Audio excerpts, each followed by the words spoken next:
It's an emotional night here at Phoenix, Arizona, as Wildcard Weekend will wrap up at this venue, given that it was originally supposed to take place at Los Angeles before the wildfires brought up about.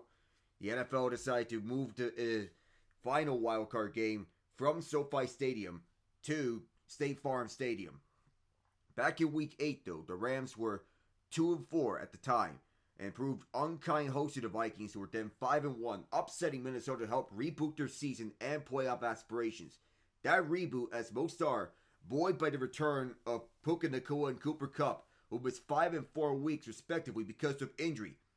Nacua eclipsed 406 yards receiving in the contest. Kupp collected 51, but also found the end zone.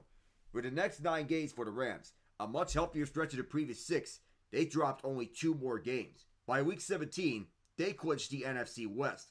The Vikings provided doubters ammo with 2 straight losses, only to rattle off 9 straight victories before falling again in the final game of the regular season. A loss to the Lions that blocked them from the number 1 seed and a bye, and instead made them a 14-win 5th seed.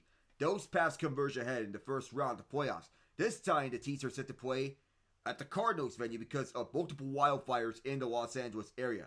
They've exhibited multiple ways of winning, which sets up a heavyweight rematch with a trip to the NFC divisional round on the line, a trip to Philadelphia. Hello everyone, I am Alec Nava, and before we get started with the preview for this game, if you want to help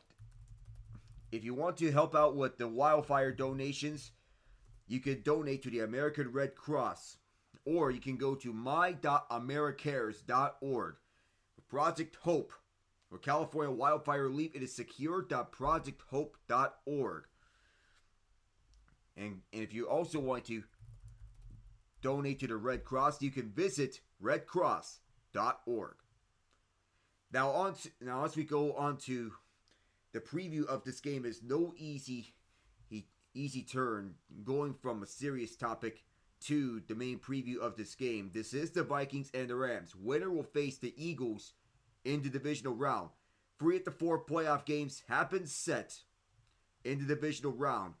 In the AFC side, the Houston Texans will travel to Kansas City to face the Chiefs for the first time since blowing a 24-point lead in one quarter and losing 51-31 in that infamous match.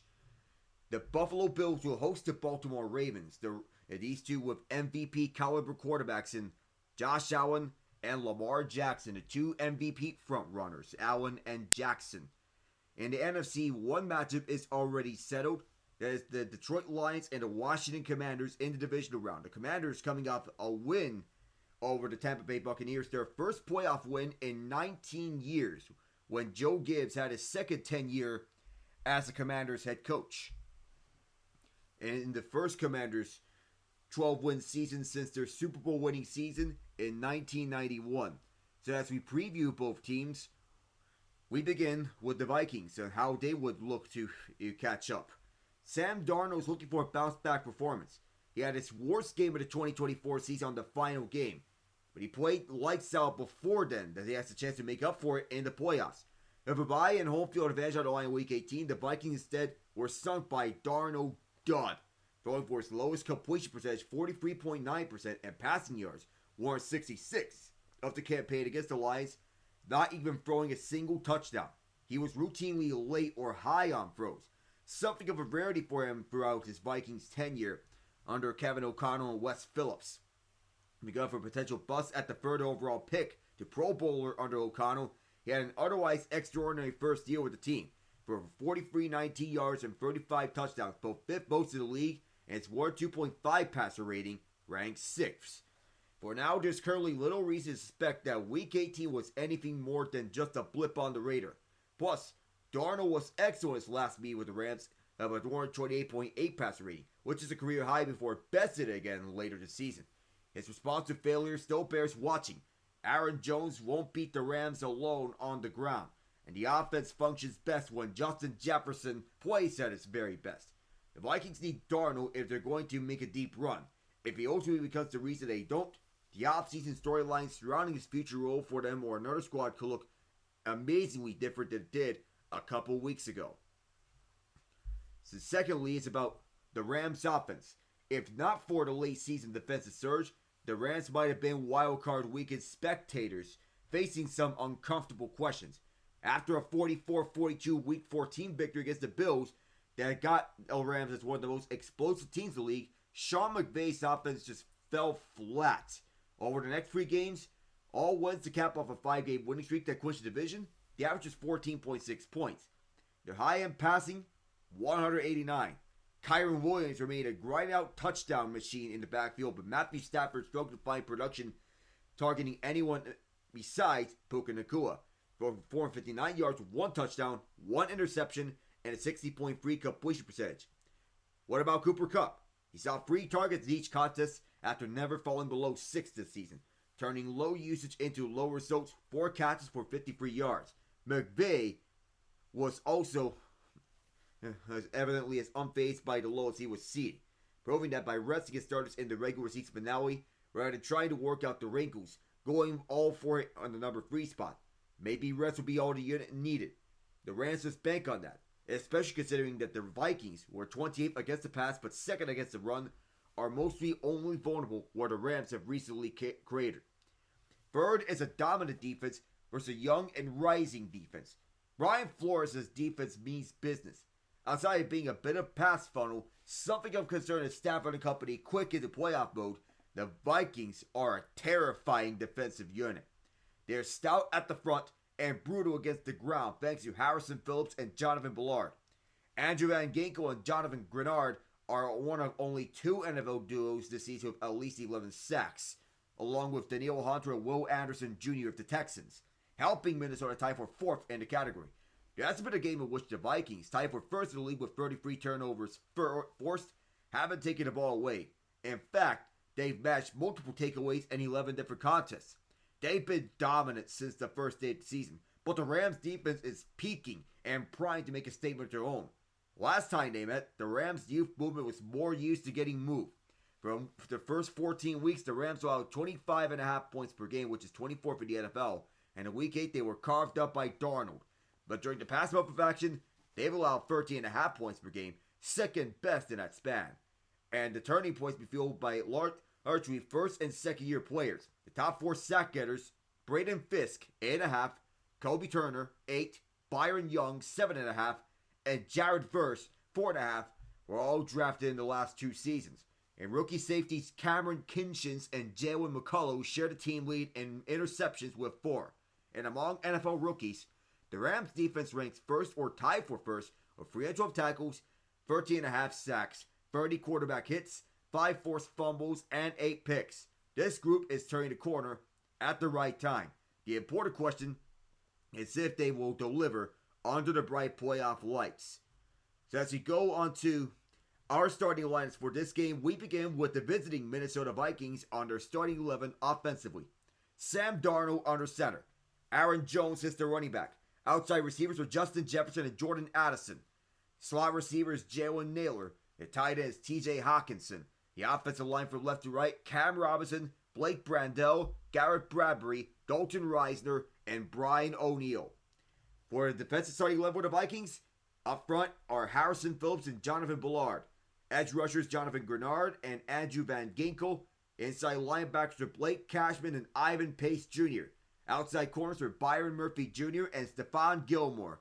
Slot corners Josh Metellus. The deep safeties are Harrison Smith and Cam Bynum.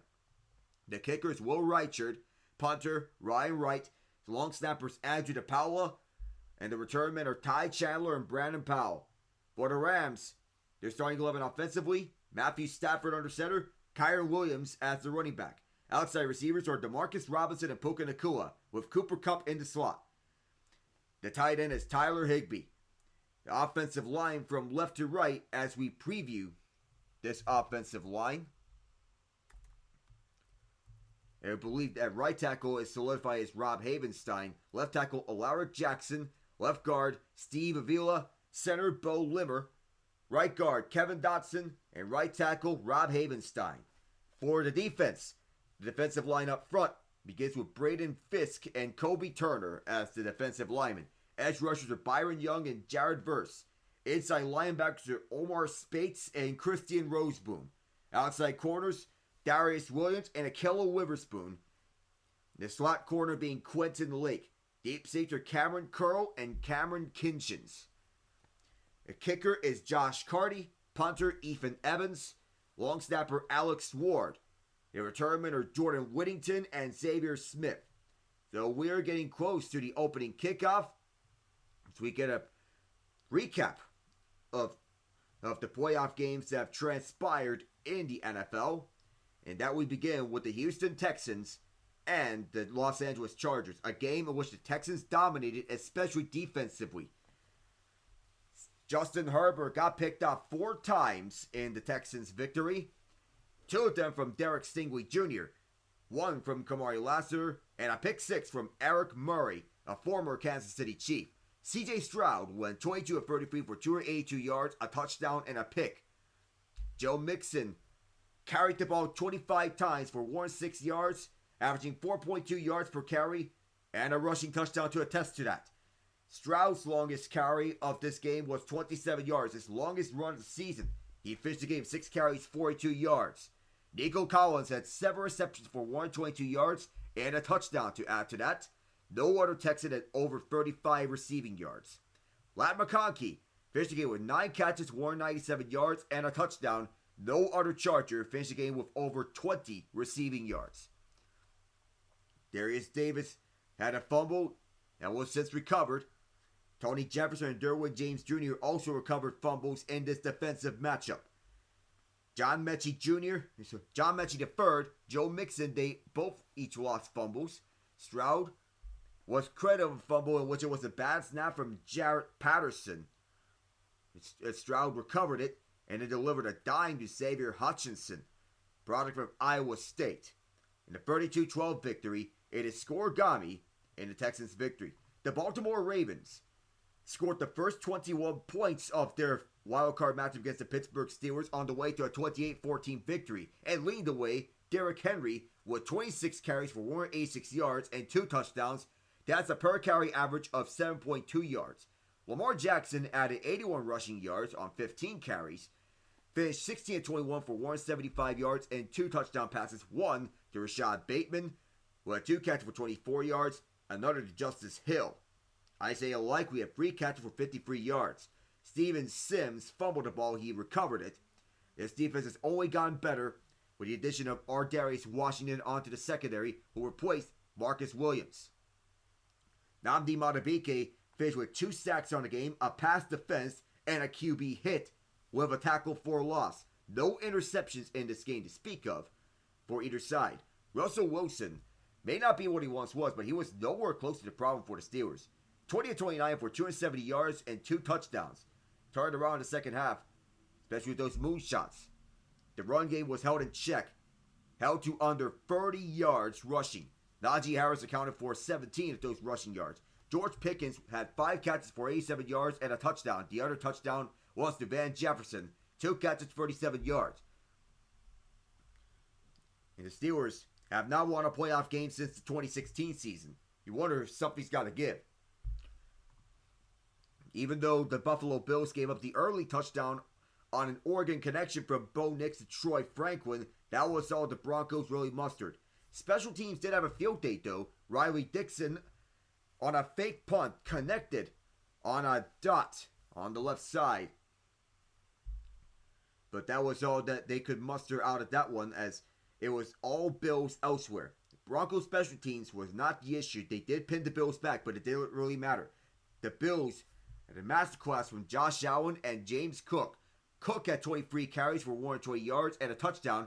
Allen with 20 carries at 20-26, 272 yards and 2 passing touchdowns. One of them to Curtis Samuel, who had 3 catches for 68 yards. Khalil Shakir, 6 catches for 61 yards, no touchdowns. Ty Johnson had the other touchdown catch. After further review, it was upheld, as it was a remarkable grab. They were asking about where that left foot was inbounds, in which they said it was. 2 catches, 26 yards for Johnson. 2-point conversion was good to Keon Coleman, who finished the game 1 catch, 5 yards, but he had that 2-point catch. The Philadelphia Eagles had some concerns about playing down the competition, but no, they held their own. Jahan Dotson and Dallas Goedert had touchdown catches from Jalen Hurts, 11 and 24 yards out on their touchdown catches. 22-10, Philadelphia won. The only touchdown from Green Bay came from a Josh Jacobs 1-yard rush. Jordan Love was intercepted 3 times in the game, once each by Zach Bond, Darius Slay Jr., and Quinyon Mitchell. As Bond accounted for 8 tackles for the Eagles, it was a ball hawk. Nolan Smith Jr. with 2 sacks, 2 tackles for loss, and 2 QB hits. A city that has been through so much with the wildfires, this game means a lot more for the Rams. In the Los Angeles area, we are thinking about them. The Mitchell being a front runner for Defensive Rookie of the Year in that case. And the last game was certainly worth the hype. Had it not been for me going to a Hurricanes game yesterday, I would have absolutely done this game. But I had a fun time in the Hurricanes game, even though the Canes lost. It was special to see Eric Stahl's jersey retirement. As for this Commanders game, some of my friends went out to Tampa to catch the game, 3 of them, and they got to witness Washington's first playoff win in 19 years. In that span, Alex Ovechkin scored 848 goals for the Washington Capitals and won a Stanley Cup with the Caps in that span in 2018. Jaden Daniels, the promising rookie quarterback for the Commanders, potential franchise QB in that sense, 24-35 for 268 yards and 2 touchdowns, 13 carries for 36 yards. Ground game was a concern against the Bucs' stout run defense, but those concerns have been erased as De'Ami Brown had the game of his life with 5 catches for 89 yards and a touchdown. Terry McLaurin with 7 catches, 89 yards, and a touchdown as well. Bobby Wagner recovered a fumble on a bad handoff attempt from Baker Mayfield on a jet sweep intended for Jalen McMillan. Mayfield finished 15 of 18 for 185 yards and 2 touchdowns. QBR is 62.7. Passer rating was 146.5. But didn't account for much because of time possession, as the Commanders had a big statement in time possession, having the ball for 35 minutes and 26 seconds. The Buccaneers had the ball for 24 minutes and 34 seconds. And Bucky Irving finished 17 carries, 77 yards. Mike Evans, 7 catches, 92 yards, 1 touchdown. So, winner of this Vikings and Rams game will go on to Philadelphia to face the Eagles. The other NFC matchup is set, Lions and Commanders. In all likelihood, my schedule may look like this. Saturday game I will be covering the Lions and Commanders. Sunday it will be the game to watch, Ravens and Bills. And Wednesday, there is a chance I do the Edmonton Oilers and the Minnesota Wild at XL Energy Center, St. Paul, Minnesota. So we got the starting lineups out the way and the final scores of the wild card round. So these two teams up and ready to go here at State Farm Stadium. This was the site of Super Bowl 57, which the Kansas City Chiefs defeat the Philadelphia Eagles 38-35. The 35 points by the Eagles were the most by a team that lost the Super Bowl, surpassing the New England Patriots in Super Bowl 52. Coincidentally, the Patriots in 52 lost to the Eagles 41-33. 7 players from that Eagles team that went to Super Bowl 57 were on the roster that won Super Bowl 52. And those players included Brandon Graham, Fletcher Cox, Jason Kelsey, Lane Johnson, the fantastic 4 veterans of that Super Bowl 52 roster. One can say, not in a corny sort of way, but in a complimenting sort of way. Derek Barnett was also on that Super Bowl 57 roster, but he was on the IR, out for the season. And among that roster, to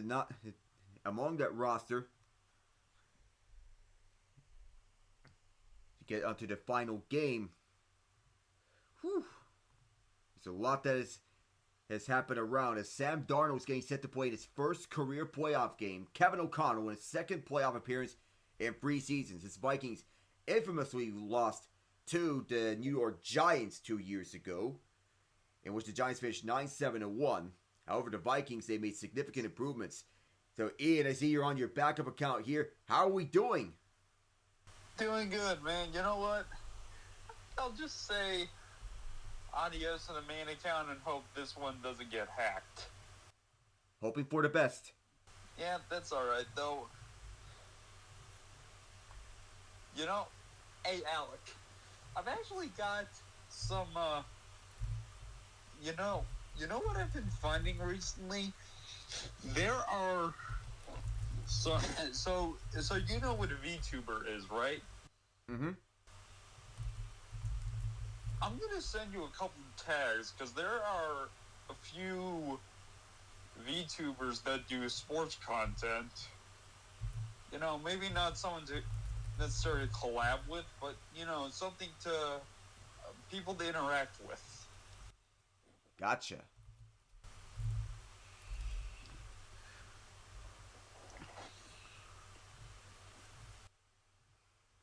This one may be one to watch as we are nearing the time to kick off. I gotta see if you sent me that content about sports VTubers. That's interesting.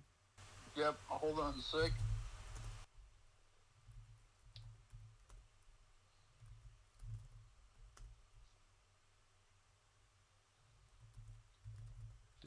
Just filling out the...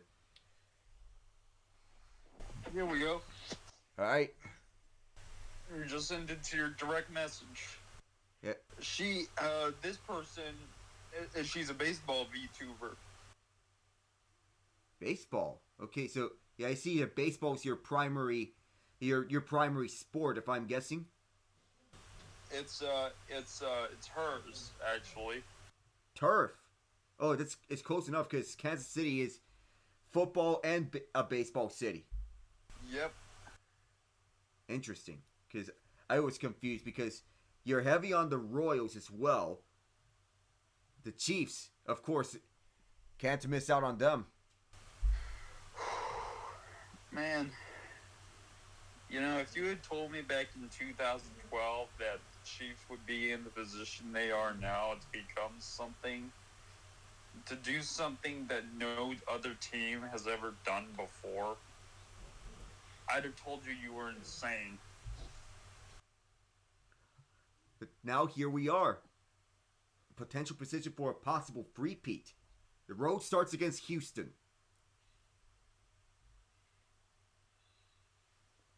If that's a confirmed playoff matchup, the Chiefs and Texans. So, looking forward to that game. It's the first of the 4 divisional round games. How do you feel facing the Texans?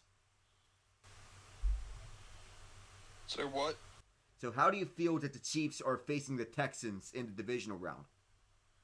Well, it was going to be one of those we don't really care who we face type of situations. The Texans are formidable. They showed that. And if you make mistakes, their defense will capitalize. And so will their offense. But they do have a couple of weaknesses to exploit. Really, one of those being, if you can contain C.J. Stroud and don't let him use his legs, he's a lot easier to beat. Mm-hmm. And yes, it's true the Texans' offense took a step back. The Texans' defense, they took a step forward and into that next step. And they're forming themselves into an elite defense down through the road. Will Anderson, Derek Stingley, Jalen Petrie, even though he is on the IR, Kalen Bullock, Kamari Lassiter. We've seen this Texans defense put the Chargers on complete clamps in the wild card game.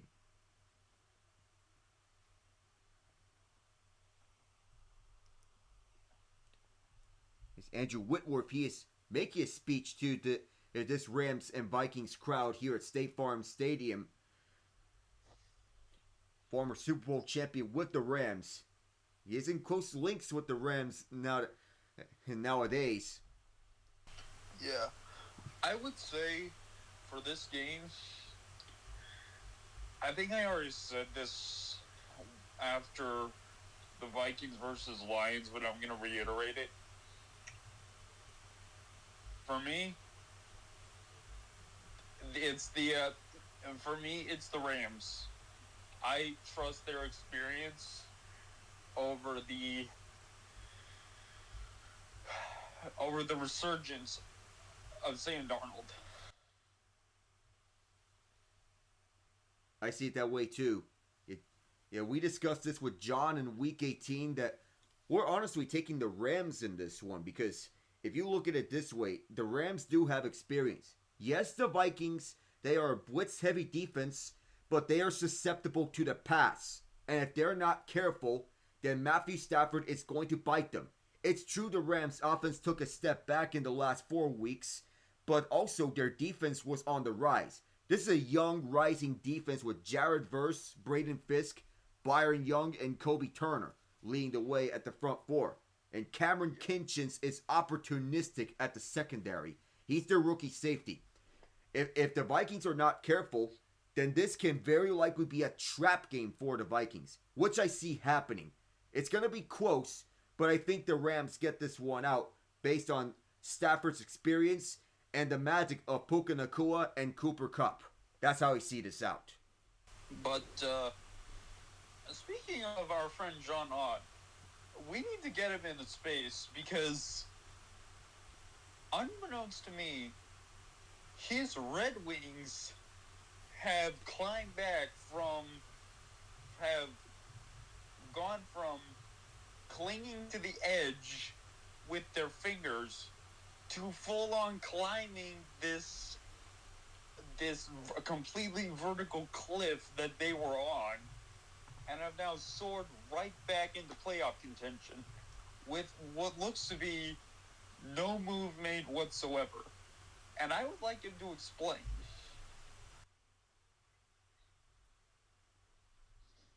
Yeah, you look at that's a nice resurgence. They're currently on a 7-game winning streak as we speak of the Detroit Red Wings. What a turnaround for them. I want to wonder, how did they get here at this point? The Red Wings, they're now sitting at 18-4 in a very jam-packed Eastern Conference. 10 points separate the first wild card and last place in the East, with last place being occupied by the Buffalo Sabres, who are, you guessed it, miserable. Yeah. The Flyers, they're on a downturn. Goaltending, let's not sugarcoat ourselves. Goaltending has been an issue for the Flyers, and we need to stop pretending that it's not. Ever since Carter Hart was named to that lawsuit, the goaltending has took a tailspin between Sam Ersson and Ivan Fedotov. It's not going well. No, apparently not. But I will say, I'm happy for the Red Wings because I need a team to cheer for, and I'll admit I have a love for the Hurricanes because they're a bunch of jerks, but I want to see the Red Wings do well. I want to see them make the playoffs because I'm curious. Because you know who they're reminding me of right now?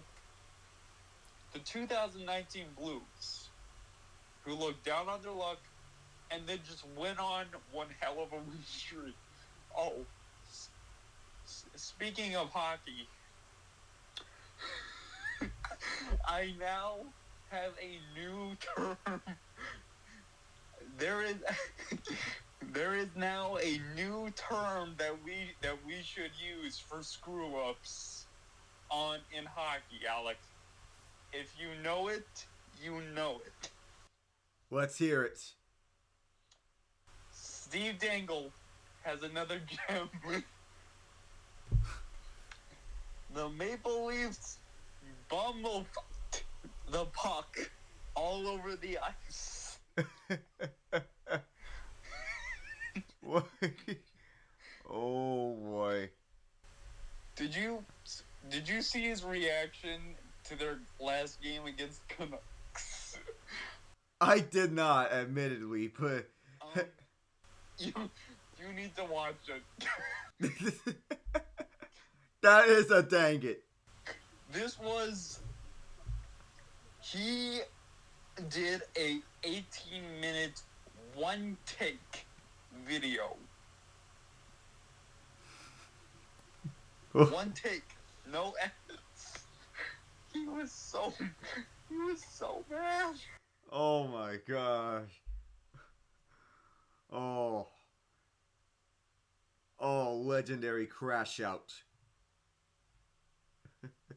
If you have a crash out of that magnitude, you know it's legendary. Oh, yeah. Oh my.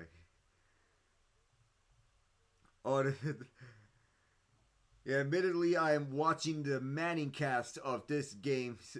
Of course, the grass is always green over the Manning cast. Yep. Well, so we are underway in several NBA and NHL games in the meantime. Well, we have a free game NHL slate. The Flames up 3-1 on the Blackhawks and the Panthers up 2-0 on the Flyers. The late game is the Kings and Oilers in the NHL. So, just looking around for the standings and, well, guess who is climbing up to a playoff spot? The Columbus Blue Jackets. Yeah, that's... Shoot, that's another great surprise. The happiest of surprises. Yes. You know, playoffs for the Blue Jackets was something I wasn't expecting of them, but it would be a very happy surprise, especially considering the circumstances. And as we are underway here at Phoenix. Not usual for us to say that, but the Rams there, the designated home team, were underway. Rams and Vikings were on the first play of the game. Stafford on the play fake, going towards the left side. Puka Nacua past midfield. He spins out one guy. And 27 yards on that catch and run, being brought down by Blake the Cashman. And a little nice twist to that. First down for the Rams in Viking territory. So just like that, they are rolling. Stafford showcasing the ability to beat out the blitz as that package got picked up by the offensive line. You're going to use center Bo Limmer in the place of Jonah Jackson, who was with the Detroit Lions last year as their left guard. Higbee motion left, now he's going back right. He is their trusty tight end.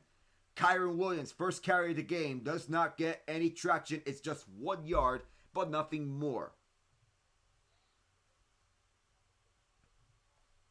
And Daniel Jones, who defeated the Vikings 2 years ago, he's now on the Vikings as their emergency third quarterback. Went out for over 300 passing yards in that game. It's funny how it all works out. Everything comes full circle. It's 2nd and 9 here in Minnesota territory at the 42-yard line. Rams switch to a shotgun set with Williams lined up to the right of Stafford. Vikings send 5. Stafford airing out over to Higbee. Ho, ho, ho! He leapt forward to get it. And it's a first down for the Rams. For ramming it down the Vikings' throats to begin this drive is Higbee with the full extension pass. Cashman has secured it. 2 hands. Wow. At the 20. That goes for 22 yards. And so the Rams are right at the red zone. Make that 23 as they spot the ball at the 19-yard line left hash. Puka motions towards the right. He has Byron Murphy as the trailer. Play fake. Stafford keeps it, flinks it back to Nacua, who makes 2 Vikings miss. Able to get back to the line of scrimmage. No gain on the play. That time, Brian Flores' defense did the job. It'll be 2nd down on this next play. The Rams in a de facto home game. They're going to mark it as a loss of 1. But he was so close to getting back to the line of scrimmage. Have to figure out the protection assignments there. It'll be 2nd and 11 for Sean McVay and company. Kevin O'Connell, a disciple of McVay, he's on his coaching staff. One of the best coaches in the league right now. Vikings showing blitz. Stafford calling for audibles for the protection package to be picked up. Pace is the free rusher. Stafford gets it off on time to an open Tyler Higbee. Further manageable, but Ivan Pace was unblocked from that left side as everyone was focusing on the interior. Higbee has played just 3 games this season after missing his first 14 games with a torn ACL and MCL. Suffered that in the wildcard round defeat to the Detroit Lions last year when Kirby Joseph went low on a tackle attempt. 3rd and 7. Look for Andrew Van Ginkel on the right side of the line of scrimmage. And Jonathan Kennard on the left side. Vikings showing blitz again.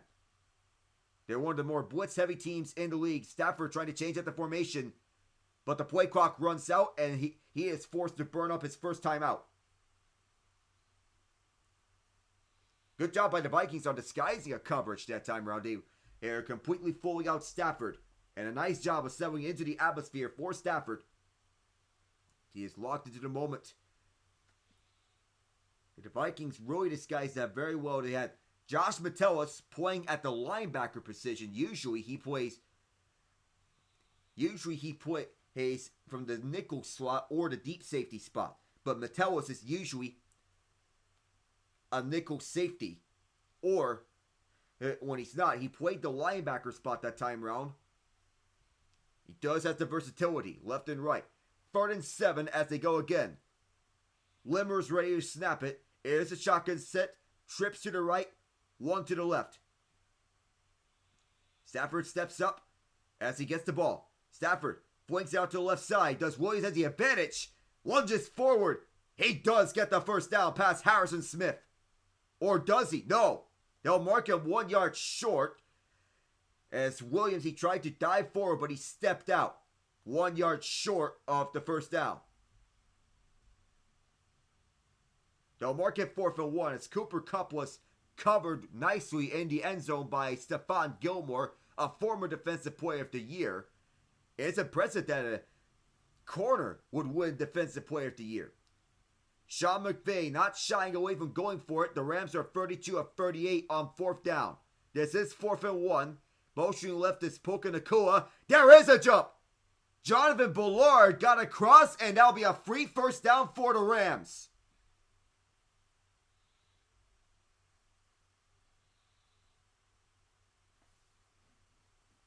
As we say hello to our referee, John Hussey, wearing the uniform number 35.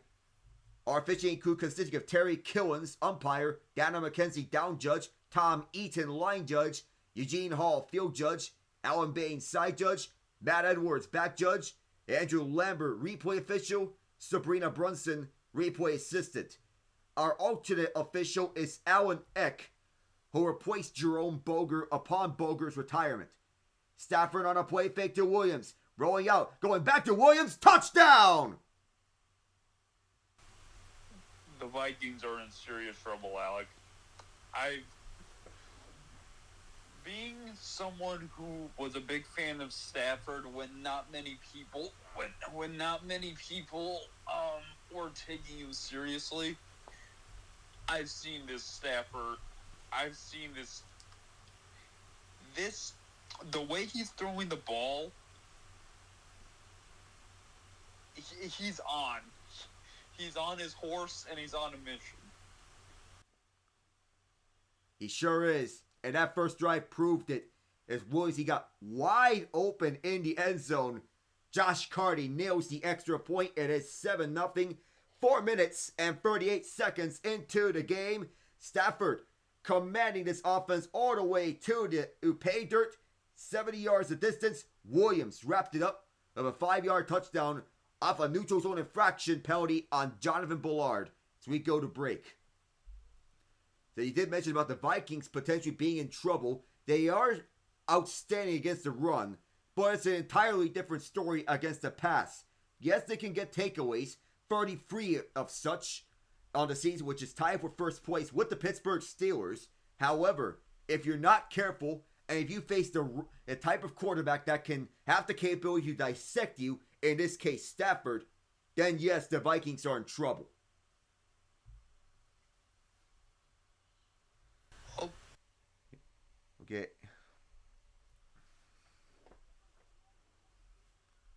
Oh, well, I want to invite him on because, the Commanders, they won their first playoff game in 19 years. Has to be a special moment for Washington and their franchise history. I predicted them to win by 3. They won by exactly 3. I got a final score wrong, though. But, as long as I get things right on my bracket predictions, it's all good. I got Washington winning that one. But for most of that game, I thought ground game was going to be an issue for the Commanders.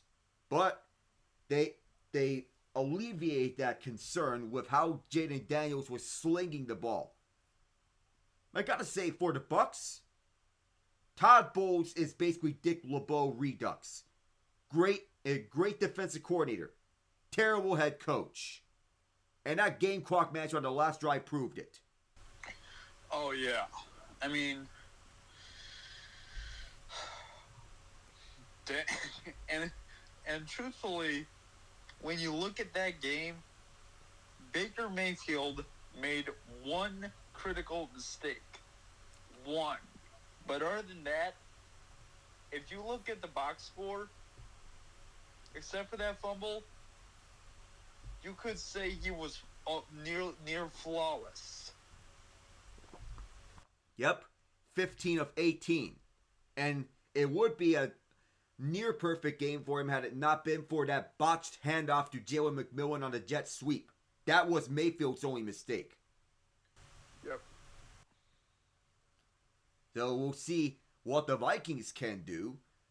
They have 14 wins in the regular season, and that sparked a lot of debate about whether or not the playoff format should be changed, as the kick is up from Josh Carty and back deep, no return for Ty Chandler.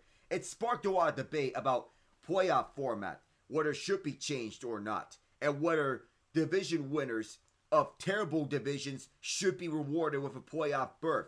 Say if you have a 7-9 team winning a division, should they be rewarded with a playoff berth? That's a lot of debate on the question.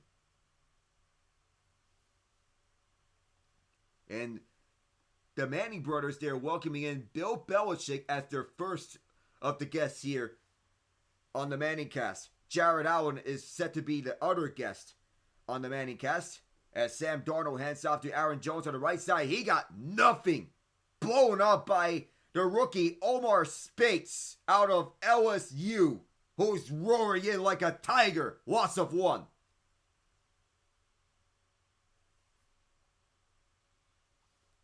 And those Belichick lists of the Rams that they had to stop Aaron Jones, get inside pressure on Sam Darnold, and don't let Justin Jefferson run amok in this game. Those are the 3 biggest keys that Bill Belichick is providing for the Rams. There's a man in motion. Quentin Lake is the nickel corner. He is faking the blitz. Darnold, under heavy pressure, being chased by 2 Rams. They got him! Kobe Tarter and Byron Young back there to haul him down for the sack. It's 3rd down.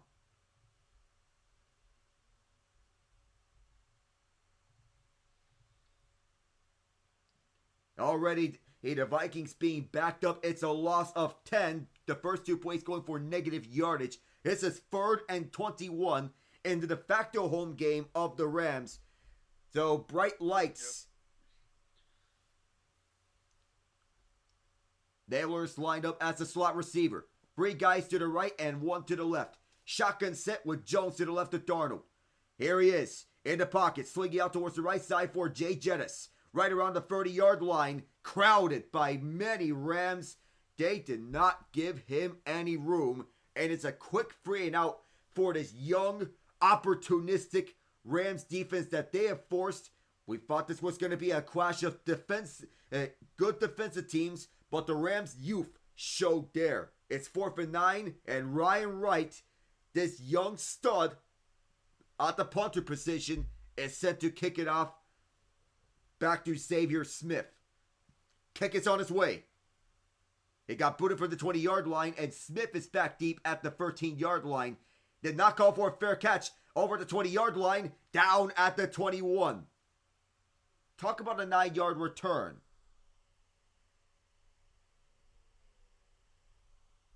And Belichick is speaking with the Manning brothers about what key it is to preview a round, but they are going to break here, and so are we. So we'll catch you when the Rams, they get the ball. So this debate about playoff format, the Vikings being 14 wins and a wild card, and with the Commanders being 12 wins, having more wins than the team that they face in the wild card round, it sparked a lot of debate as to whether or not the playoff format should be changed or not. Do you see it that way or no? If you want to change the playoff format, just go back to 6 teams. Like, really, at this point, just go back to 6 teams. Because if you are gonna, if you're gonna go to an NBA style format, I will tell you this right now, it will be a disaster. It may sound like a good idea on paper, but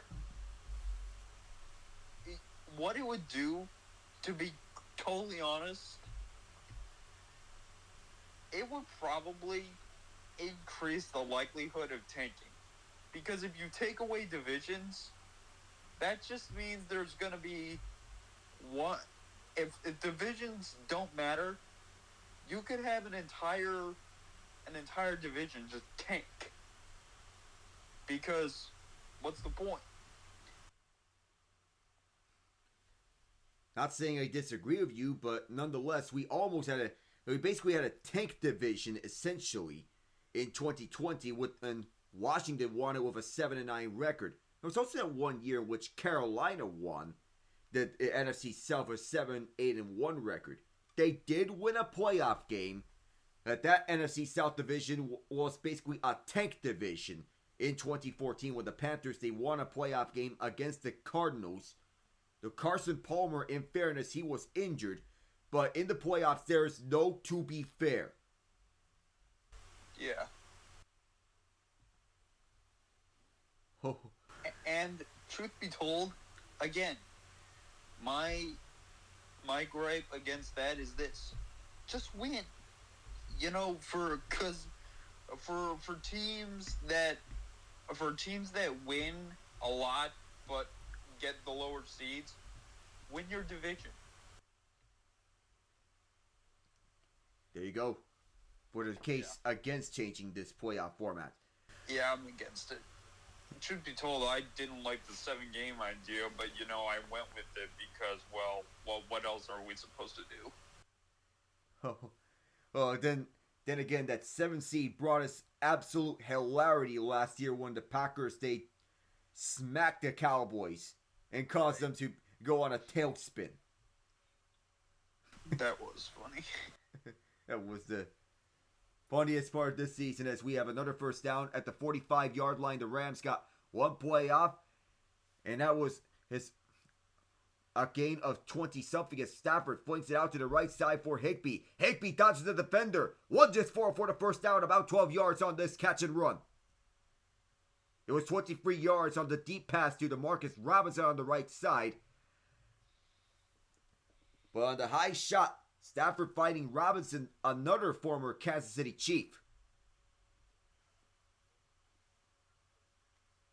7 minutes left here in this first quarter. And Van Ginkel, a former Dolphin, part this Viking defense. At least 11 sacks between him and Jonathan Grenard, a former Houston Texan. The front office doing a good job building this defense. Stafford dumps off. And an immediate tackle right after the catch from Colby Parkinson was Blake Cashman. After 8 yards on that catch from Parkinson, who was the backup tight end, to Tyler Higbee. David Allen was the de facto backup tight end to Parkinson previously, when Parkinson was the primary guy at the tight end spot. Brian Flores, the defensive coordinator, he's getting head coaching interviews around the NFL. Try to get a second shot. If you want to build defenses, it's your go-to guy. Play clock down to 2. It was 7 yards for Parkinson on that last one. Well, now we have a whistle blown here with 6:08 to go in the first quarter. If this is another timeout, it's not ideal that we have 2 timeouts early and the Rams did use their second timeout. Not an ideal spot for them to be. Already down to their last timeout, and you're this early in the game, in this half.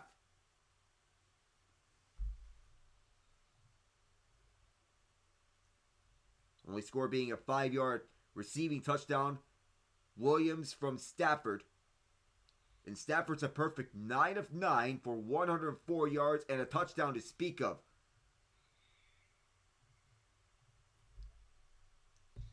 It is 2nd and 3 after the 7-yard catch by Parkinson. The ESPN feed is frozen, but Fubo's there to back up. On a shotgun set as they come out the huddle. Cooper Kupp lined up in the slot. 2 tight ends are the set for the Rams. As Puka Nacua motions right. It's a handoff to Williams. First down running room past the 30. Spins out a guy. Near the 20. The ball came out at the end, but quickly there to recover it was Nacua to keep it for the Rams.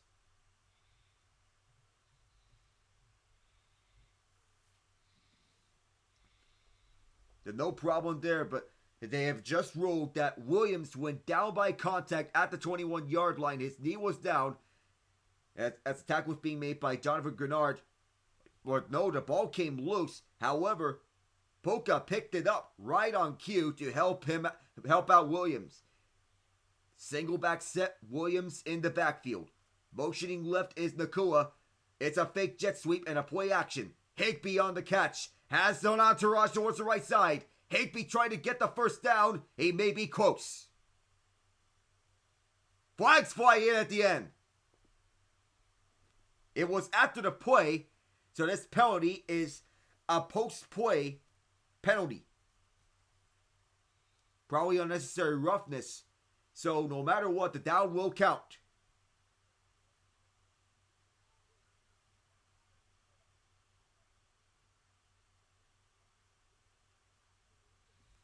And that's a costly one for the Rams. That is on the offense. The down will count.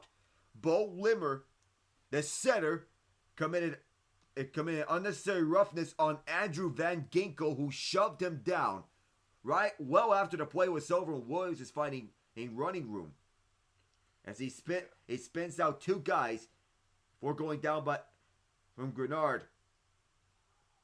And that shove was late, and it was well after the play. Hey, Alec. What's up? It appears the ESPN app is malfunctioning.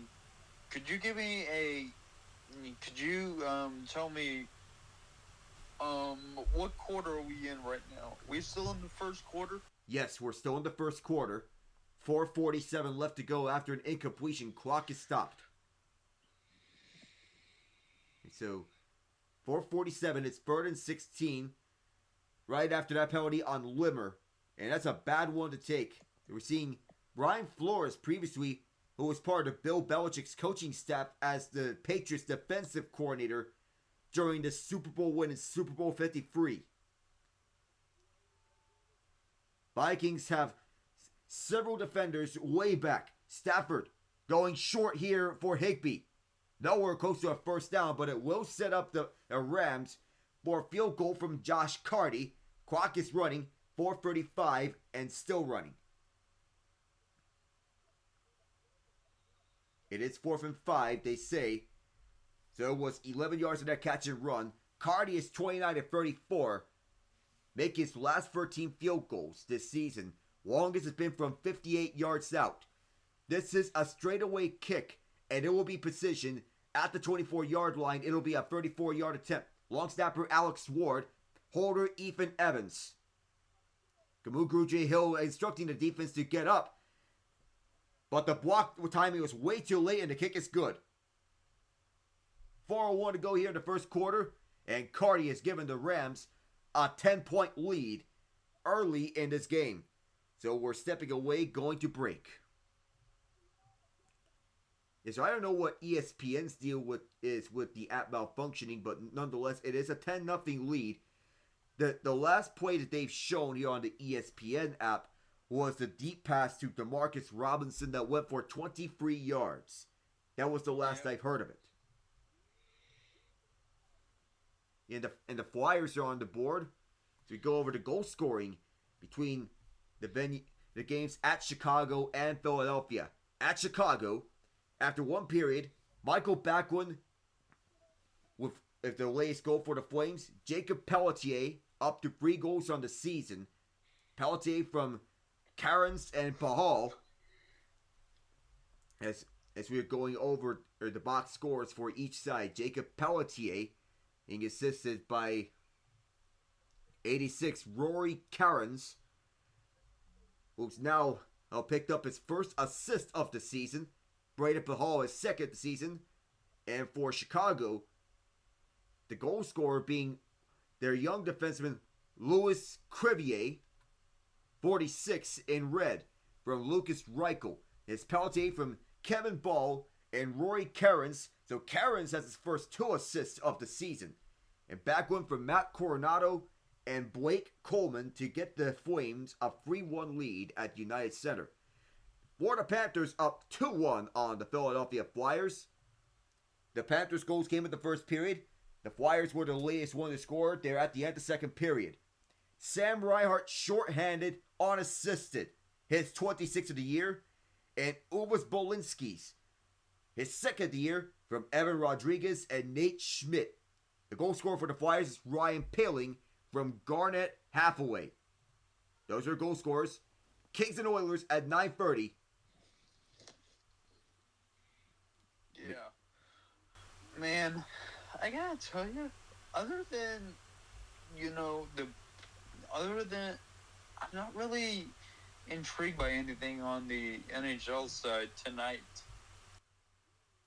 Yeah, that late night game, the Kings and Oilers, that may be the biggest one. Yeah.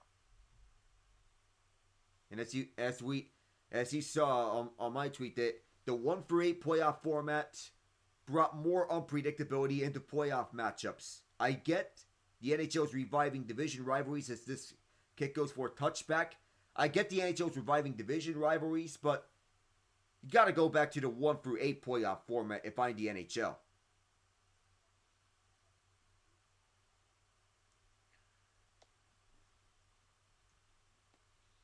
To see how the Vikings go on their second drive of this game.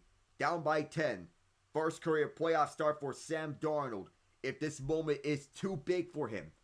Or if they can bounce back as Jay Jettis is lined up wide to the right. And motioning onto the fullback spot is CJ Ham, who is their designated fullback. Darnold hands out for Jones going to the inside. He runs into a wall. And he gets crushed by that wall. And the ESPN app is back on track. All right. Yet they're only showing the Demarcus Robinson catch as the only play of the field goal drive for the Rams. 2nd and 7 as Jones got 3 yards running past that wall. Play fake. Darnold holds on to it. Will dump off for Jones. Jones trying to get forward. Immediately brought to a halt by Christian Roseboom, shy at the first down. 3:18 to go here in the first quarter. And that was very strange about that adage on for ESPN. And now they're only showing the first play of each drive on the ESPN side. 3rd and 1 as Darnold is getting his guys to get up through for this next play. You'll believe this could be a run. It's going to be a pass. Darnold airs this over to the left side. Over the head of one defender was Jordan Addison for the catch and first down. Right over Akello Witherspoon, who he just mossed. Pure concentration on Jordan Addison as he kept both feet down and firmly established possession. He was going one-on-one, the out route, right over the head of Witherspoon. Witherspoon has a game-sealing interception against the Cardinals for the Rams to win the NFC West. One of the Rams backs off so as to not be offside. Darnold on first down. Michael Hoyt, one-on-one with Cam Robinson. A dump off for the fullback C.J. Ham across midfield. And they're in Rams territory for the first time tonight. It is a gain of about 7. They'll be second about 3.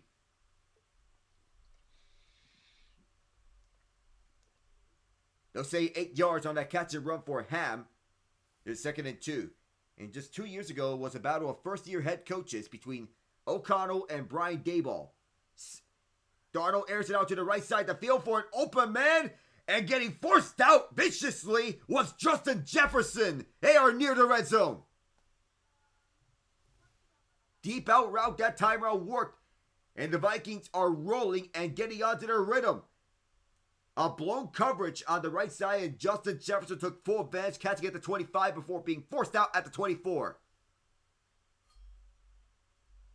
It's cover 2 that time around for the Rams. That didn't work out well that time for LA.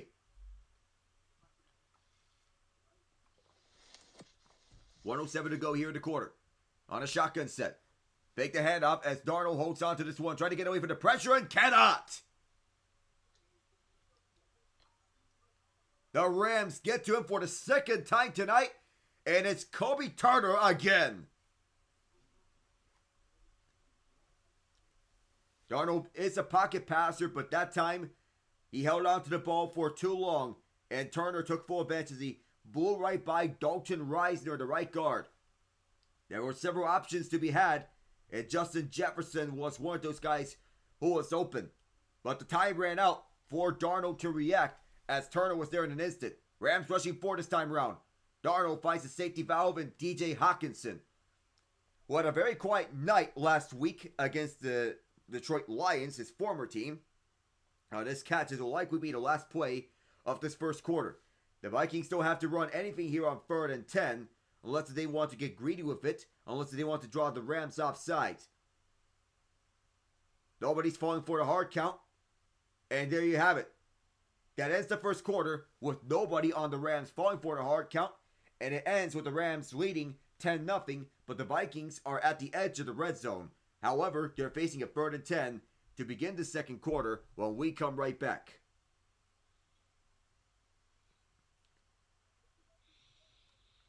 So as we go on to the end of the first quarter, so how do you see these divisional round matchups playing out from how we see this? So it starts out with the Chiefs and Texans. We may have went on to that on a capacity. Then you have the Lions and the Commanders on the late game slate on Saturday.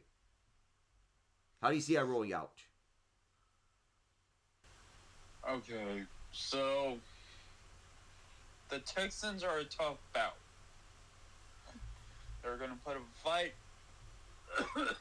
I'm still going with my squad, but it is not going to be easy. Like I said, there are some things that the Chiefs can exploit, maybe even take full advantage of, but for them to win, Alec, it's a Tomlinism, and it's cliche, but they have got to remember their fundamentals and not turn the ball over. That is how you beat the Texans. That's how you beat any team, but that's how you beat the Texans. Oh, and manage the clock. On point, which I see the Chiefs doing and beating the Texans. Right. So, and now for the Lions and the Commanders. Oh boy. This is going to require a little more thought because, okay, actually, Alec, I want to hear what you got to say about this first because I'm at a loss. I don't know what to think. But then, as we get back into action, so I'm gonna save that thought for a moment, possibly in between scoring plays. So you get onto the second quarter to begin. It's a shotgun set with 3 receivers left. Hockenson in motion. Darnold on a deep drop back, trying to get away from the pressure again. Dumps out for Jefferson, trying to make 2 Rams miss. Made 1 miss, but not the other. Quentin Lake stuck with him and made the tackle to force a field goal situation. I'll send Will Reichert out there. He was perfect before an injury knocked him out of commission. It's 4th and 2. And Reichert has since missed 6 field goals, including a 51-yarder against the Lions last week. Nobody's perfect, but now Kevin O'Connell is sending out Reichert, 24 of 30. Longest field goal is 58 yards. This one will be a 34-yarder from the left hash. Snap, spot, and the kick is up, and it's good. Vikings get on the board thanks to the rookie out of Alabama, Will Reichert. So, how I see the Lions and Commanders going, the Lions, they're a very tough and resilient team as we are going to break. The Lions are a tough and resilient team. They dealt with a lot of injuries throughout the season, especially to their defense. Washington may make this close for a moment, but I think the Lions, they can get this one out. But then again, no moment is too big for Jaden Daniels. He is tough as nails as he comes by. But this Lions defense has went increasingly blitz heavy with the number, especially after Aiden Hutchinson went down. So the blitz may work to the Lions' favor in this match, and I think the playmakers are going to get this is done for the Lions. Plus, David Montgomery can be back for this game. That's a plus for the Lions. Yeah. So here's where, okay, here is the X factor, right? The defense for the Lions is absolutely, it's gutted right now, right? Especially the defensive line.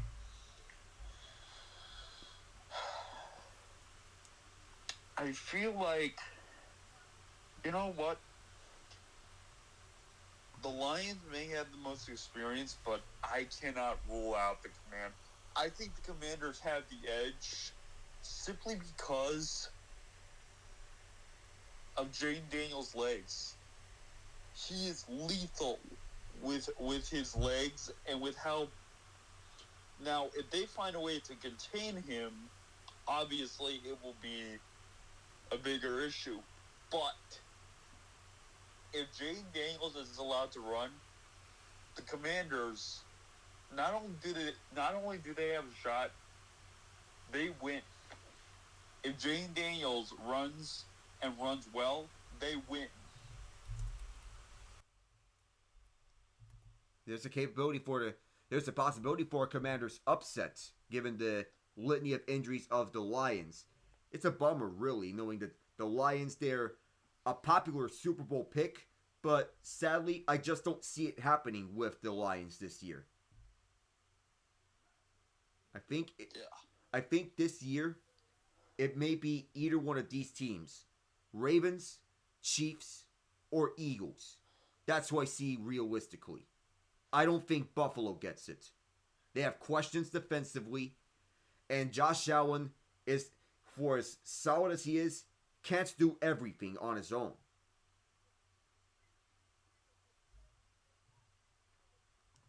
But at the same time, that makes the other match that has been confirmed a very intense coin flip battle. We'll get to that in a moment, the Bills and Ravens. That may be the matchup to watch.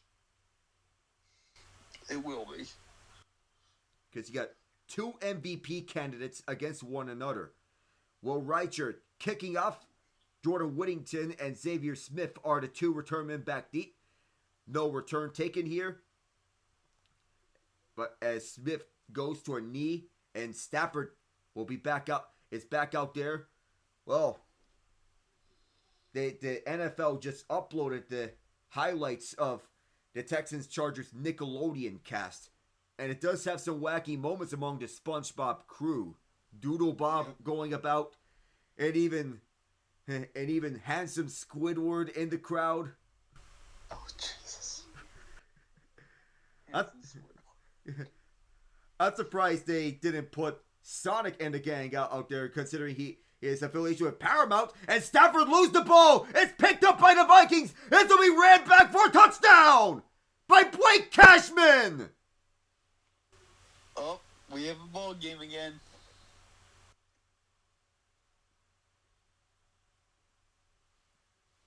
The ball may have came out easily from Matthew Stafford as he tried to hurry himself up onto the pressure.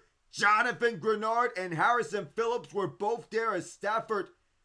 Now the question was the ball going forward at the time of the throw? The official huddling up to review this. It is a touchdown for now, but it might not be for longer as John Hussey is having a war with his officiating crew. Hussey has rolled in a touchdown. Oh, there we go. Now, Sean McVay does have a challenge flag to use. We could have a deeper look into this, but we'll have a look about how this has transpired. Was the ball moving? I have to see if the ball was moving forward as Grenard broke free. I don't know if there was a motion over to the right side, but I think he ran right through the left tackle. All right, no challenge flag is used. The replay officials have challenged this play. They took a further look at this. They have ruled that this was a forward throwing motion. And yet, as I saw it, Stafford was throwing forwards. That's the first part. The second part is Puka Nacua was in the area of the pass. So the ruling has been reversed. It is ruled an incomplete pass. Do you think that's the right call? It's very tough to tell, but as I see, as Stafford was going down, he was throwing it underhanded. So I think the underhanded forward throwing motion may be what was there for John Hussey. I think it's the right call. So instead, it is a touchdown is wiped off, so forget about the run back from Cashman. This is a 2nd and 10 situation for the Rams with Nacua motioning left. He was the receiver in the vicinity at the time of the pass throw. Stafford going deep, overthrew it. It's incomplete, and Kevin O'Connell is instructing his guys to get tighter in coverage, account for everyone. But that was an overthrow, and O'Connell, he wants an explanation for why that was not a fumble return for a touchdown. He is upset, but that was underhanded. The throw was forwards. Stafford deliberately threw the ball with intent. It was not a fumble to go to 3rd down. Nacua is shadowed by Gilmore as he motions left. Trips formation left. Stafford throwing towards the left side. Broken up. And that'll force a punting situation for Ethan Evans with Gilmore into coverage, shadowing Nacua. All reliable. Another SpongeBob reference as we speak of SpongeBob. And Stephon Gilmore is indeed all reliable. As we question how much he has left in him, he continues to be his strongest ever from the corner spot. Evans sends this off. It's a line drive kick towards Brandon Powell, who'll muff the catch, but it goes out of bounds.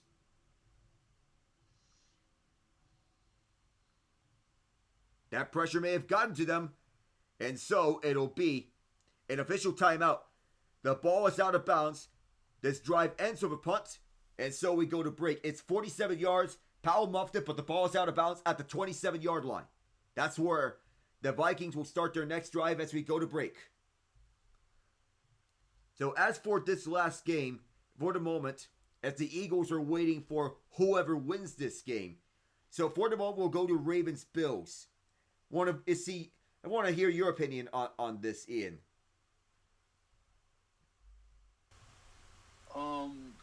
Sorry. on which part specifically? The Ravens and the Bills. Ravens and the. That's like. Alec, that's like asking. That's like asking who's going to be. Who's gonna. That's like asking to pick an unscripted fight between Godzilla and Kong this year. I don't know. I have no clue. To be honest, both teams. See, by all accounts, the Bills have every weapon, the Bills have every tool to beat the Ravens. Thing is, the Ravens have they dog-walked the Bills. So, I don't know, man. Give me your pick, and I'm likely going to go along with it. All right, so this is definitely a coin flip of coin flips. Initially, the line favored the Bills. However, it has since shifted towards the Ravens. The Ravens, who started off with one of the worst defenses in the league, they've since gotten it together. And down the path, they have been back to their foundation of football. Tight, stingy defense and going run heavy. The Bills, they have question marks on defense, but they have every tool to go toe for toe with the Ravens. Josh Allen can do it all. James Cook is a dynamo. Amari Cooper's a shifty route runner. Khalil Shakir is a very shifty receiver and an underrated one in that aspect. Dalton Kincaid is more than just a safety valve.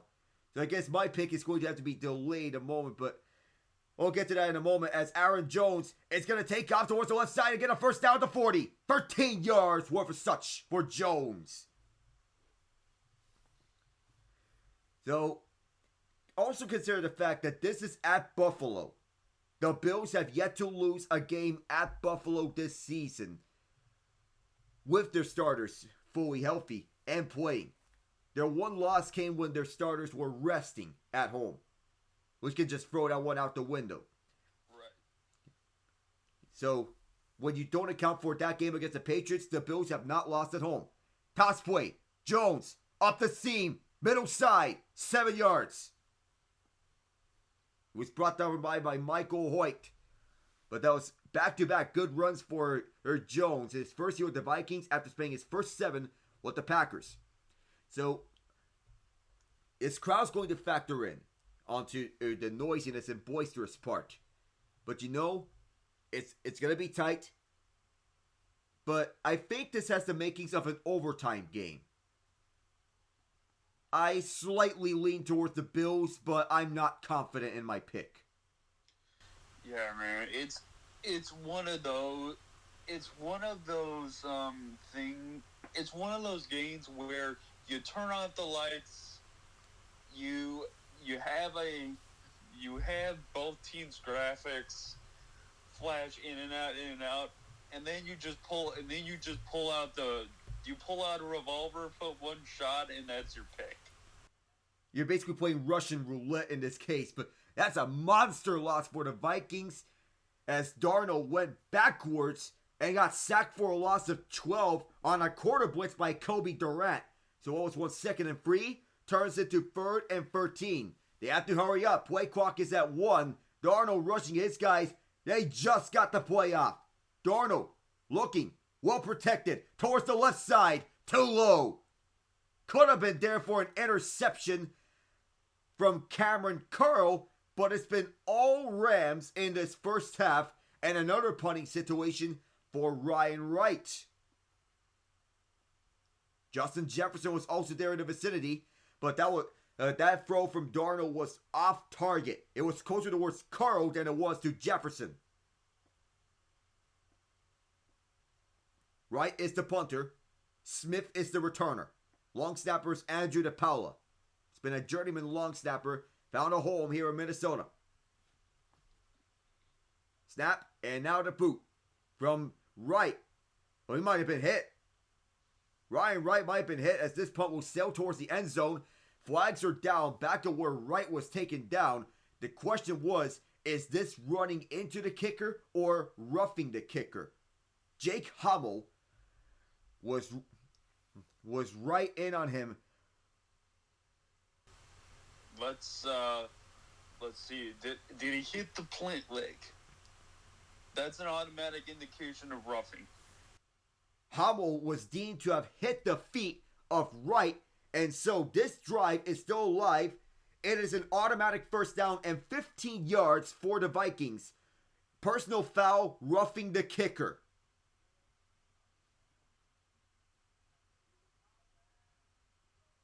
So Wright will step off. Rams defense is back onto the field, not the situation in which they wanted to be at. This is their first season post. This is their first season post Raheem Morris as their defensive coordinator. Now being coordinated by Chris Shula, with Sean Desai as their associate head coach. Aubrey Pleasant is their assistant head coach and the pass game coordinator. Rams bunch up the line of scrimmage. Jones gets the handoff, and the Rams made sure he didn't get anything out of just 2 yards. We're looking back at this roughing the kicker, but Jake Hummel, he was trying to shed a block from Kamu Grugier-Hill. That's a very tough call as he was really getting blocked off by Grugier-Hill and had nowhere to go. Just not so sure at that call against Hummel. 2nd and 8. It's a shotgun set with a trips formation left, one receiver right.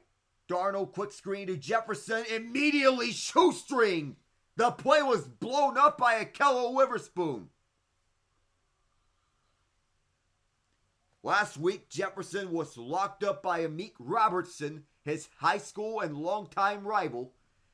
They faced off in college against one another, so they are lifelong rivals against one another, and intensifies that they're in the same division. Witherspoon with 30 tackles in the regular season and a game-sealing interception against the Cardinals and 6 pass breakups. A former San Francisco 49er and Pittsburgh Steeler. On 3rd and 8, it's Darnold holding onto the ball to look to the right side and diving low, intercepted. Kobe Durant in coverage with the one-on-one matchup.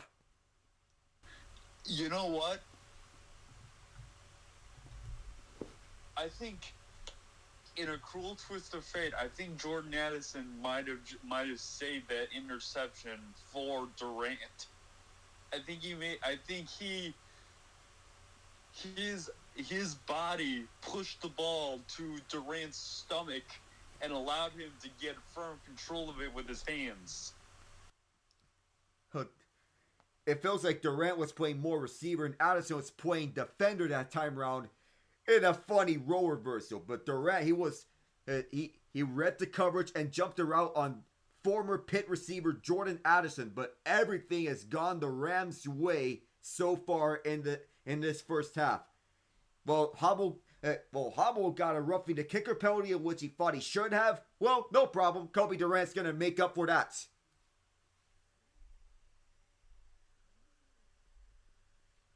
So, the last game, Eagles are waiting for the winner of this game. Now assume it is the Rams facing the Eagles. Do you think the Eagles take care of business, or do the Rams have something up their sleeve for the Eagles? Oh, I think the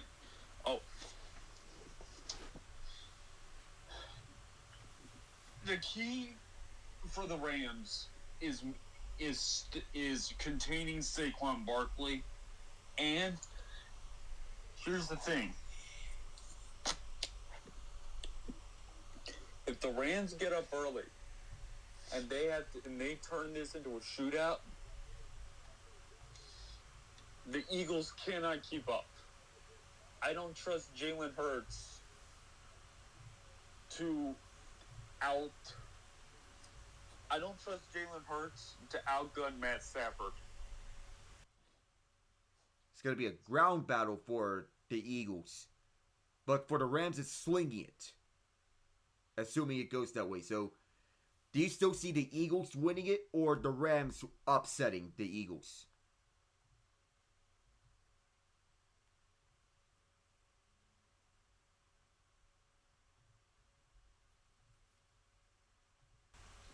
Dang, dude, the ESPN app is screwing up all over the place. Now, now it looks like all the NBA scores are static. Oh, man. I'm trying to see what they are doing in the NHL scores. Well, the Flyers have tied it at 3, and the Flames are at 5-2. So, nonetheless, assuming the Rams go on to win this game, I see the Eagles beating the Rams. But the Vikings go on to win this, I still think the same way the Eagles win. Flag is down. A Stafford dumps off for Williams at the left side. Makes 2 guys miss. Williams gets a block at the right side from Robinson. Runs it out for 16 yards, pending the penalty. And it may be coming back, as there was likely a hole at the left side. And it is. Alaric Jackson, the left tackle.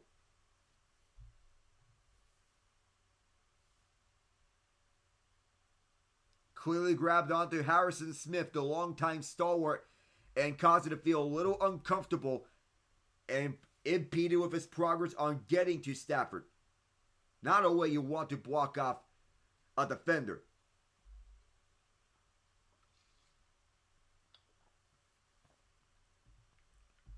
Over 5 minutes gone in this second quarter. Shotgun set with Williams to that left. Now he moves up front. 3 receivers to the right, and Puka Nacua motions left. Zone defense all the way for the Vikings, who send 4. Stafford fakes out a defender, and a low pass for Puka. 2nd and 20.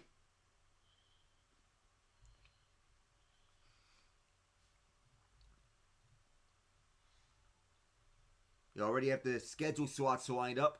Chiefs and Texans, 4:30 Eastern, 3:30 Central. That takes the ESPN slot. Commanders Lions at 8 Eastern on Saturday, 7 Central on the Fox slot. So those are the 2 Saturday games. Shotgun set with 3 guys right and 1 lone receiver to the left. Hunter Long motions towards that left side. Williams cannot break free. Gets about 5 yards, and that's about it. Byron Murphy Jr. with the tackle. And on the Sunday slot, the Eagles are on the NBC slot at 3 Eastern, 2 Central. And on 6:30 slot on the CBS and Paramount Plus slot on Sunday, Bills and Ravens, 6:30 Eastern, 3:30 Central. Stafford, deep drop back with Dallas Turner and on the rush. Williams trying to find an edge. Does not get much outside of Murphy, and the Vikings will force a punt. Stafford will walk off the field. Only touchdown was the Kyron Williams 5-yard reception, as he was wide open in the end zone, in the middle of it. Blake Cashman fumble return for a touchdown was wiped off of a throwing motion from Matthew Stafford. Oh, this punt nearly got blocked. Powell calls for a fair catch at the 8-yard line right side. But wow, that was nearly a blocked punt by Camus Grugier-Hill. Swooping in up the middle. And Evans barely missed him. We're going to break here to get a live update from the National Hockey League. 3-3 between the Panthers and Flyers. So we take a look at the scores. Noah Cates on the power play tied it 2-1 into the third period. Every goal in the third has been a power play goal. Cates from Travis Sanheim and Rasmus Ristolainen. 3:35, Sam Reinhart, his 27th of the year and 22nd of the game, from Matthew Tkachuk and Alexander Barkov. Then Morgan Frost tied it on the power play for Matvei Michkov and Jamie Drysdale. You know, Alec, I did not realize how tight the Eastern wild card picture is right now. Because it is, I mean, only 6 points separate the Islanders and Flyers from the Bruins. Yep, very tight. And in between all those teams, between the Islanders and Flyers, you got the Blue Jackets, Senators, Red Wings, Canadiens, Penguins, and Rangers. All those teams separate the Islanders and Flyers from the Bruins. It's that tight in the wild card race. Unbelievable.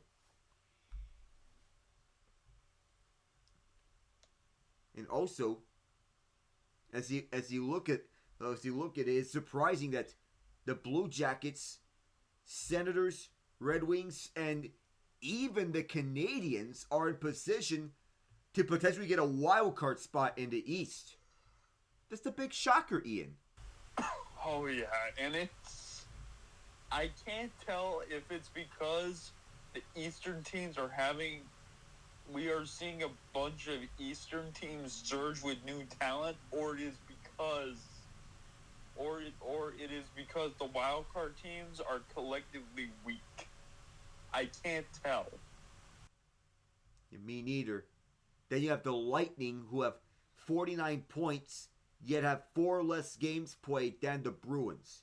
So they have that to their attest, being ahead of the Bruins. The Vikings with possession at the 10-yard line. Powell in motion towards the left of Cam Robinson. As Darnold's going to keep it. Flanks it out towards the left side to an open man as Trent Sherfield, who gets just 2 yards on that play fake. So, that was the first play after an almost blocked punt from Kamu Grugier-Hill.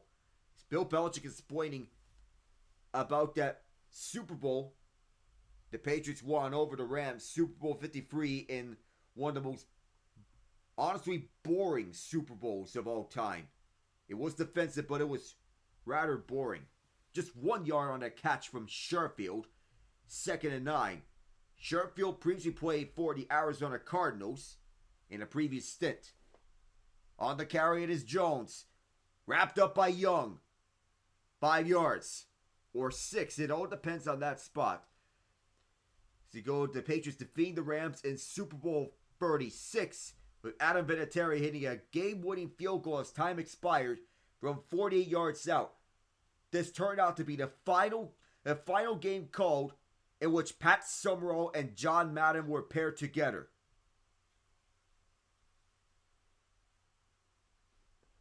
Third and 3 as Jones got 6 yards on that run for the shotgun side. 3 receivers right and motion left as Hockenson to get into trips formation. Darnold will look towards that right side, finds a man, and a first down past the 30. Near the 35 is Hockenson.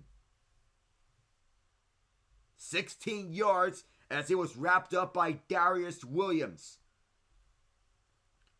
Still 5-2. The Flames leading the Blackhawks. 6.5 to go in the second quarter. Rams leading 10-3. Vikings try to tie the game. They have all 3 timeouts with them. They rode Hockenson out at the 33-yard line for that 16-yard gain. Hammers in the game as a fullback. And a strong eye set left. Toss play towards the left for Jones. But now it's Cam Akers rather. Akers! First down and then some of the Rams territory. Out at the 40. 26 yards for Cam Akers, who had the longest run of the season for the Vikings. On a 58-yard run in Week 18, Akers sets the tone. The former Ram leading the way on that toss play left as he checked in the place of Jones. Blocking schemes excellent, and the offensive line paved the way. Play fake this time around. Darnold throws towards the right side for an open Josh Oliver, who gets 5 yards on that catch before being brought down by Darius Williams. The Rams thinking that they caused a fumble, and they have the ball. Oliver lost the ball at the end. The Rams recover.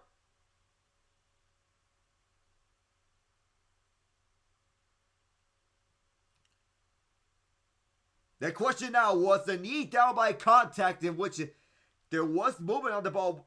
We have to see if it was before or after the knee was down. I think it was during that time. The knee came down. Let's see. I think the knee was already down before the ball came out. So I think this will be reversed. They will review this. Every play is subject to a potential review. So in the meantime, I think this should be overturned.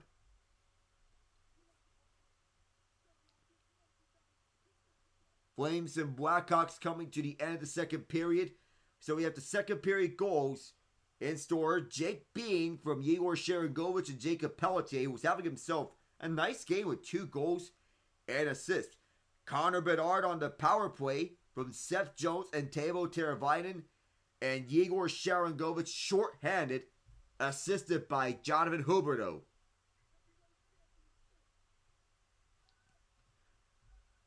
So, they're still reviewing it, but I think it should be reversed, Ian.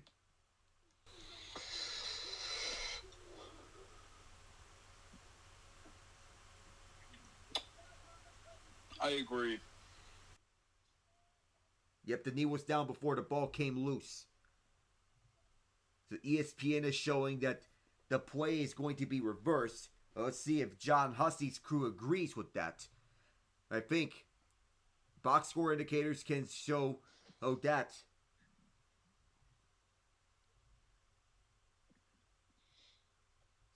And I know it's a little too early for the NFL awards, but I may already have my list for who I think is going to win every NFL award. MVP, Offensive Player of the Year. You get the whole stuff. Yeah. Pro Bowl games are the week before the Super Bowl. Of course, Wild Card Weekend means we're a month away for the Super Bowl. Flag football is on Sunday at 3 Eastern. ESPN, ABC, Disney XD. As they have just confirmed that they have reversed the ruling. Josh Oliver's knee was down before the ball came out. So this is not a fumble recovered by the Rams. So erase any memory of that. Calling the X-Men.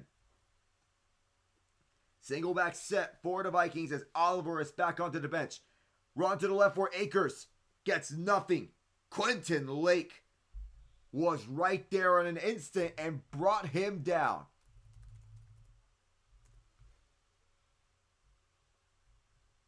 Quentin Lake being the son of NFL Hall of Famer Carnell Lake. Played the majority of his career with the Steelers.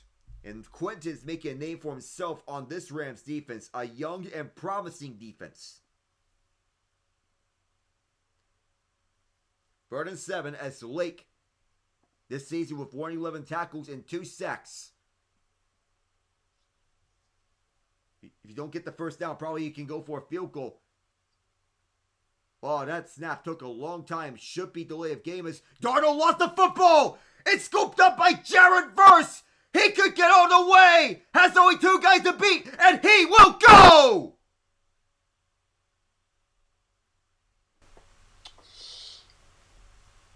Well then.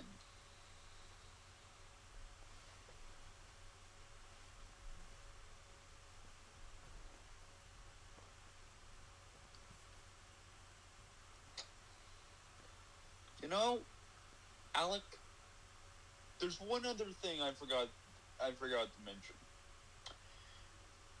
The Rams can win the turnover battle. And as it stands now, they're winning both that and the game. And if they win this game and they go face the Eagles, they can win the turnover battle and they'll beat the Eagles. I think it was Nick Wright who said, if there's one team in the playoffs no one wants to face, it's the Rams. And so far, Nick Wright is proving himself correct. As the Rams, they are the sleeper team of sleeper teams in the NFC. So far, they're winning the turnover battle 2-0 so far. So they won that turnover battle as Akello Witherspoon knocked the ball out of Darnold's hands, and Jared Verse picked it up, returned it all the way for a touchdown. So 2 turnovers here. 1 on an interception. Kobe Durant got in front of Jordan Addison for the first turnover for the interception. And then you have the scoop and score by Jared Verse. And Sean McVay is fired up, running down with Braden Fisk versus teammate with the Florida State Seminoles in the NCAA. A lot of notable names coming out of that Florida State team last season.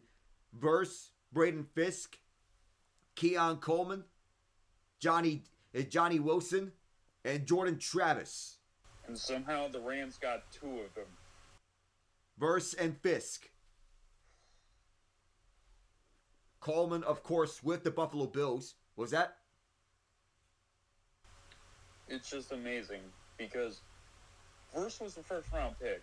That's to be expected. But they get guys like Fisk. You know, it's their late round gems that are amazing.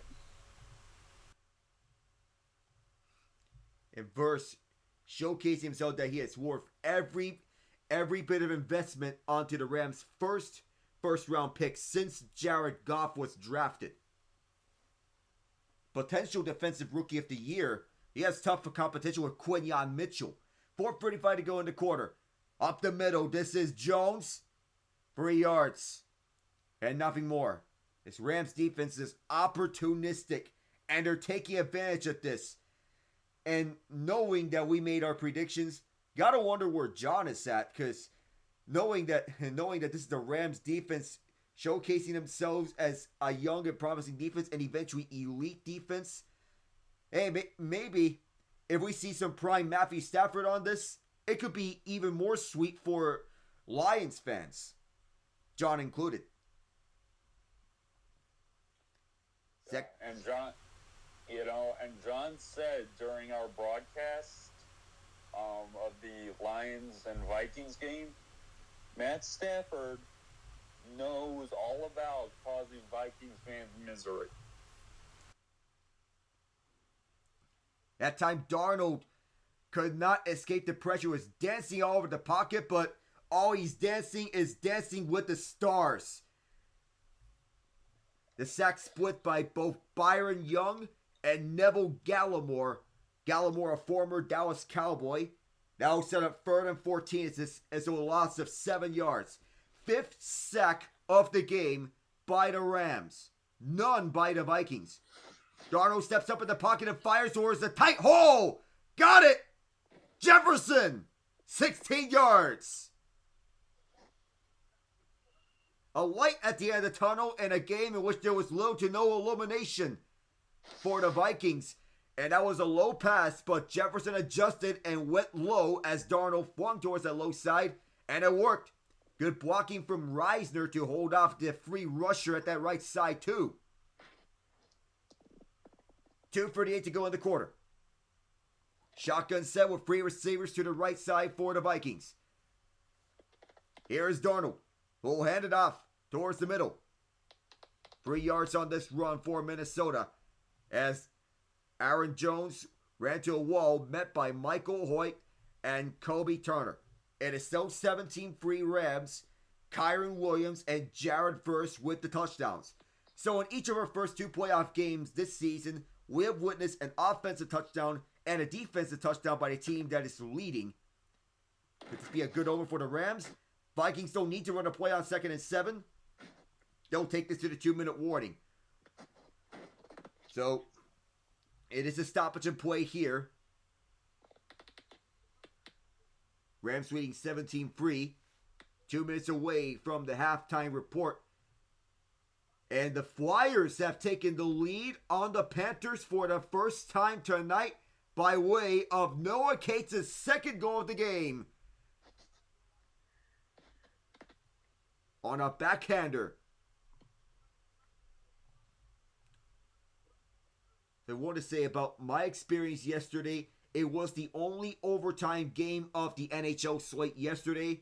But after Flyers fans were taunting Cutter Gauthier with Jamie's better and booing him and booing him at every turn whenever he touches the puck, I'm happy. I'm actually low-key happy that Cutter Gauthier got 2 goals yesterday. Something to silence these Flyers fans and to get them to shut up.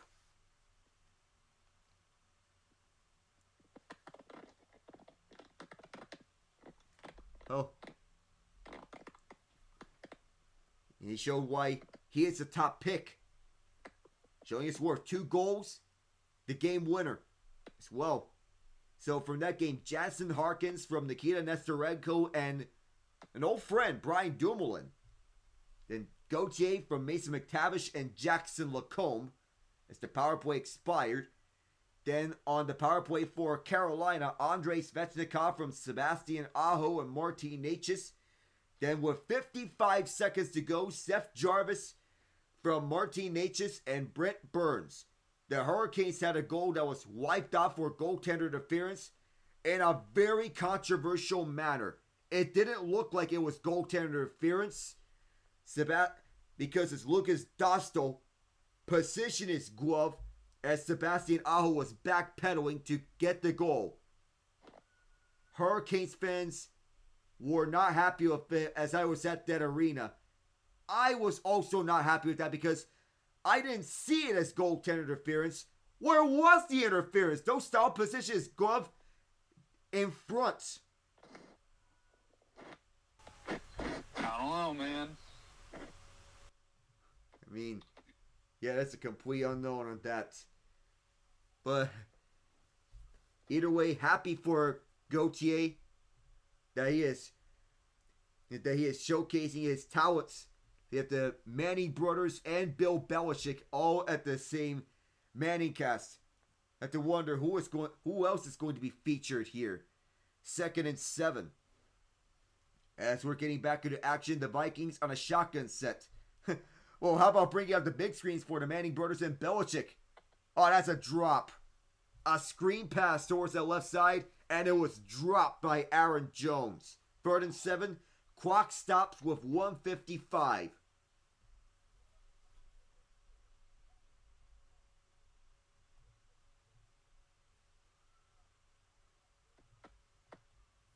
Oh. There's a gut feeling that this was going to happen, but I didn't anticipate this being a low-scoring match. The Vikings, simply put, they need to wake up. 3rd and 7. From their 45 as Darnold gets it over to Hawkinson, clearly short the first down. It'll be 4th and 2. And if I'm the Vikings, why not go for it? What else do you have to lose in this quarter? If you want to get a score, you desperately need a score against the Rams. And why not go for it? I like this decision from Kevin O'Connell. 4th and 2. Darnold to throw. Everything is closed off. Kobe Turner wrapped him up and he's brought down.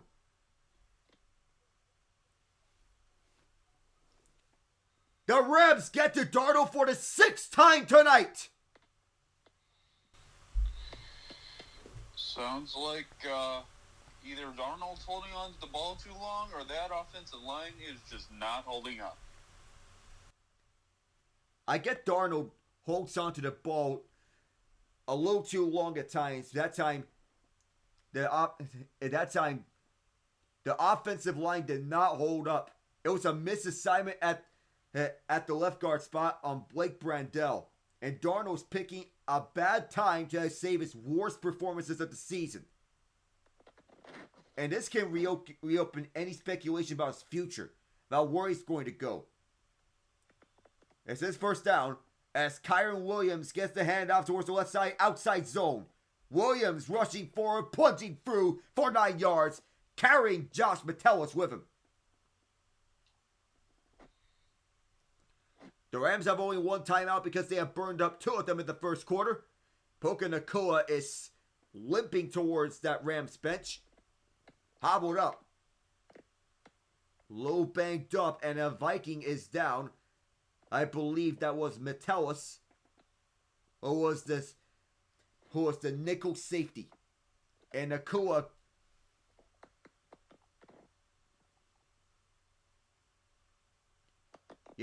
got contact knee to knee when he bumped into one of the Vikings. And it did not look good, so he's going to sub out. Medical staff is going to take a look at his knee at halftime.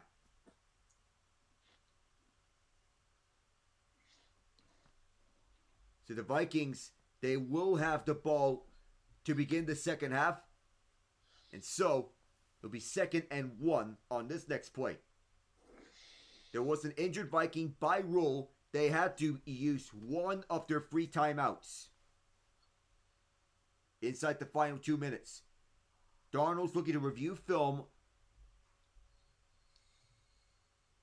on the sideline as he is reviewing with quarterbacks coach Josh McCown.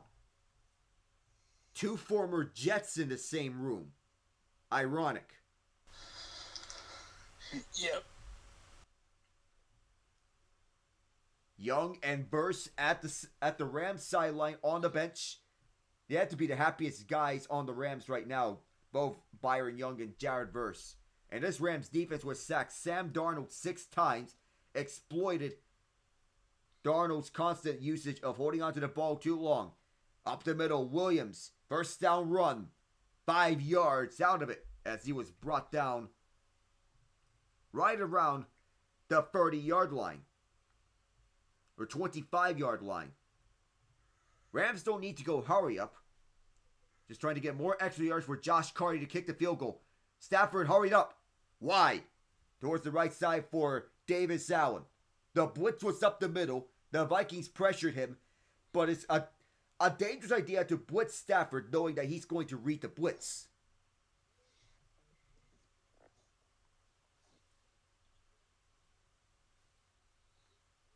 And Stafford knows how to decipher blitzes as Metellus is back into the game after getting injured earlier in the sequence. 2 left and 2 right. It's a bunch set. Williams moves up. That's a tight end. There's a motion towards the right side. Puka Nacua back into the game. After getting hurt, contact on his knee as Nacua gets the first down and then some. 13 yards as he powers through carrying Blake Cashman, the linebacker, up with him on the screen pass right. A blitz-heavy defense, and Stafford is dicing up this Vikings defense. 12 yards on that catch for Nacua. Stafford up the middle for Davis Allen. Touchdown!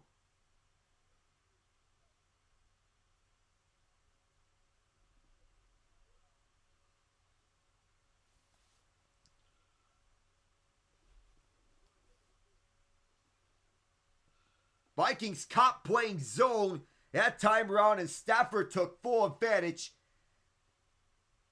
of the fact that the Rams sacked Sam Darnold for a 6th time tonight, and Stafford finding a wide open Davis Allen up the middle. And this game, which initially looked like it was going to be a tight game, is quickly becoming out of reach for the Vikings. 15 seconds to go in the half, and Josh Carty has drove the extra point in this game that means a lot to Rams faithful and Rams house. Yep.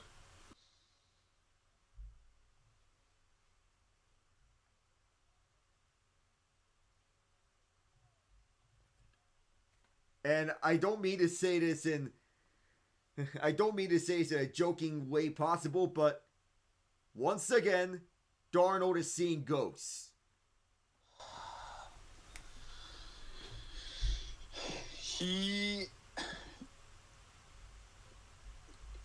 It's the pumpkin mode, man. He's gone pumpkin mode. The fairy tale is over. He regressed back to the mean.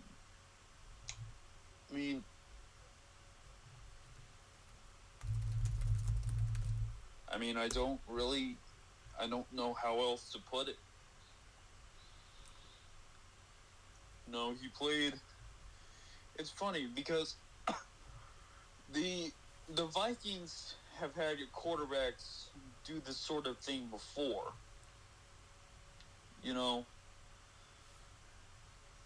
For for that 1 year, it was Case Keenum. They made it to the NFC Championship, but in miraculous fashion, as you remember.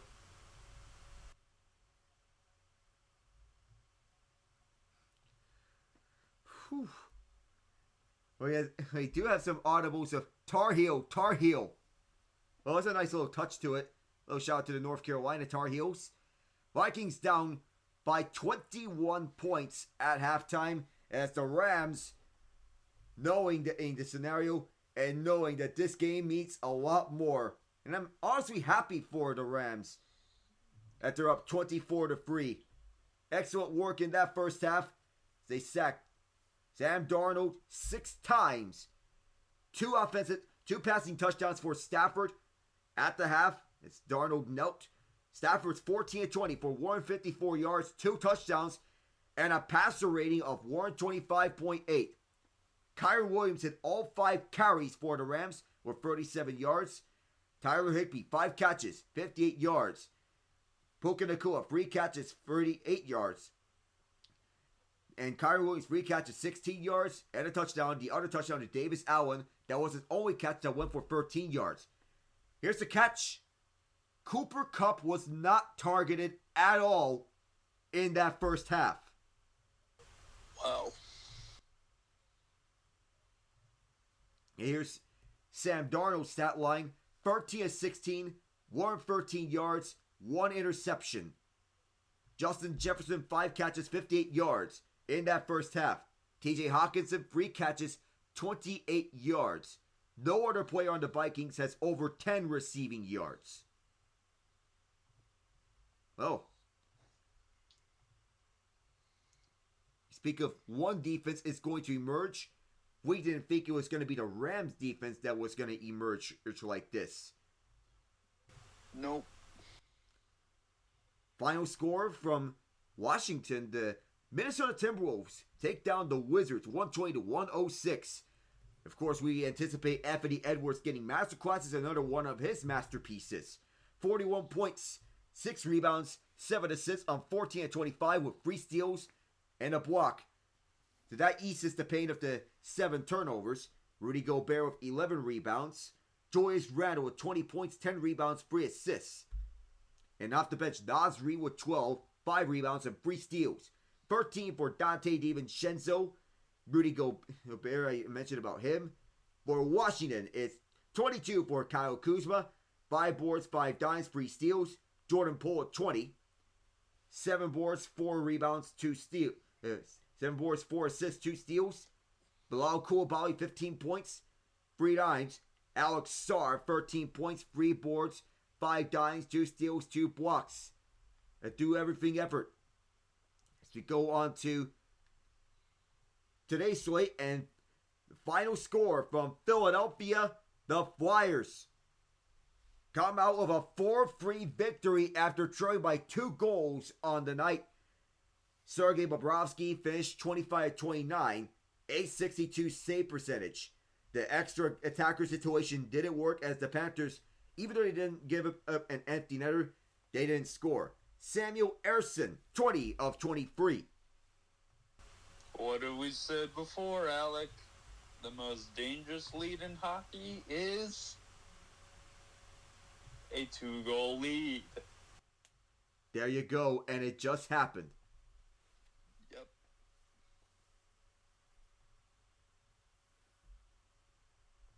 Yep, there you go. The Flames and Blackhawks, 5-2. Still in this third period, and scores are still the same as is. So as we go around through the NHL about the Devils' rise, echoing of a recent Stanley Cup champion. Take the Washington Capitals. They already see enough of the Devils. But theirs was an evenly matched series in the end. The Devils, the overall victor between the two of them, 2-1-0. But Spencer Carberry's relief in being free at the Devils, a testament to how strong their rivals are this season. Washington's leading the Metro. The Devils are hot, battling for second place. Coming off that brutal 2024 season, 38, 39, and 5, and missed the playoffs for the 10th time in 12 years. But the year before that, they've been the league's Cinderella story, making a powerful playoff push and got past the New York Rangers before falling to the Hurricanes, where they lost the Division II by just 1 point.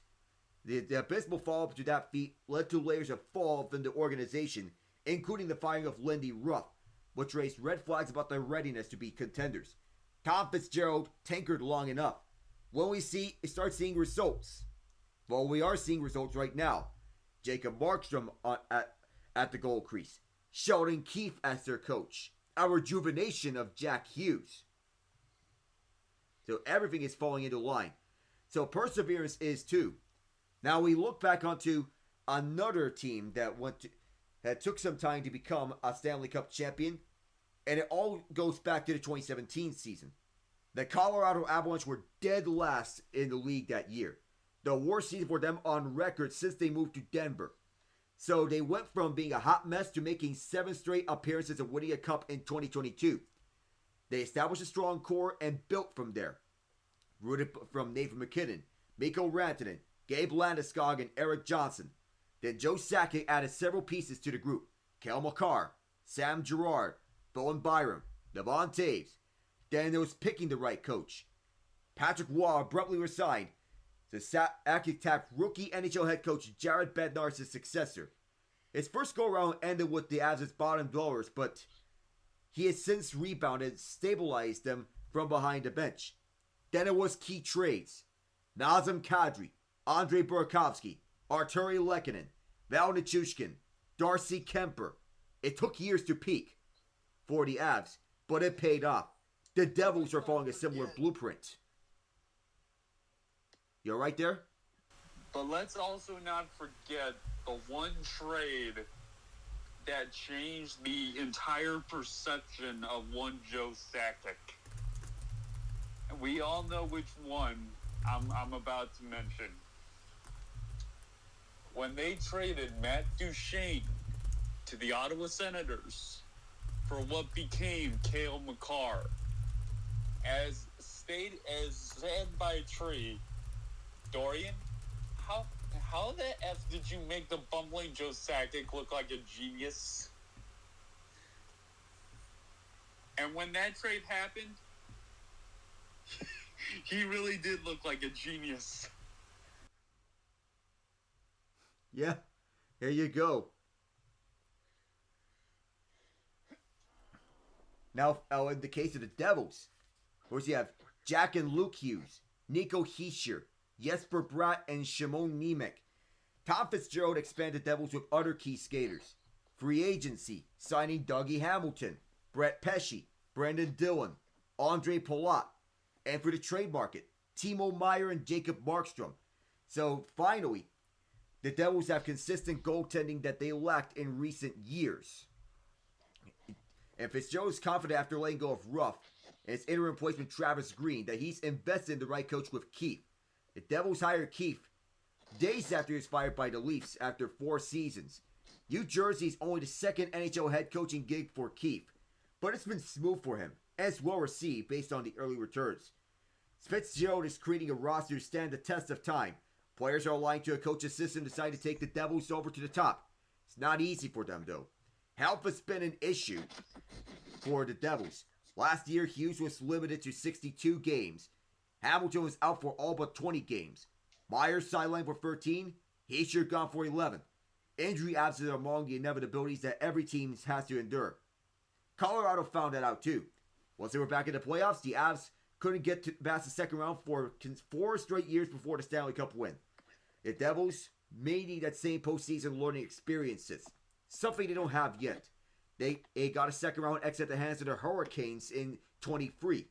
The Avs have second round exits at the hands of the Sharks when they were the 8th seed in the West. The Stars when they were injury riddled and down to Michael Hutchinson in net, and the Golden Knights in 21. No such injury designation there. Because scaling that mountain requires a steady ascent, and Keith believes his approach will provide New Jersey the correct footing. barring a second half collapse, the Devils may be on their way to seeing playoffs return to Newark. How well positioned are the Devils making the most of what opportunity awaits when they have to arrive? That's one big question to think of. Let's take a look at our friends, the Devils. You already mentioned it, but let's take a little more in-depth look. So they are 5 points out of first place in the Metropolitan Division, with the Capitals leading. 26 wins, 15 losses, and 4 overtime losses. They are, by all accounts, a well-oiled machine.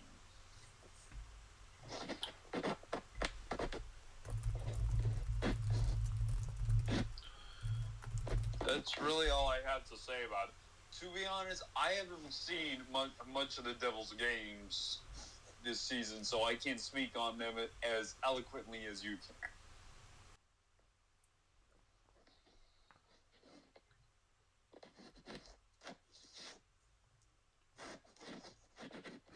So the Devils, they are in a nice position for the playoffs. Of course, that is if they hold on to that and barring a second half collapse.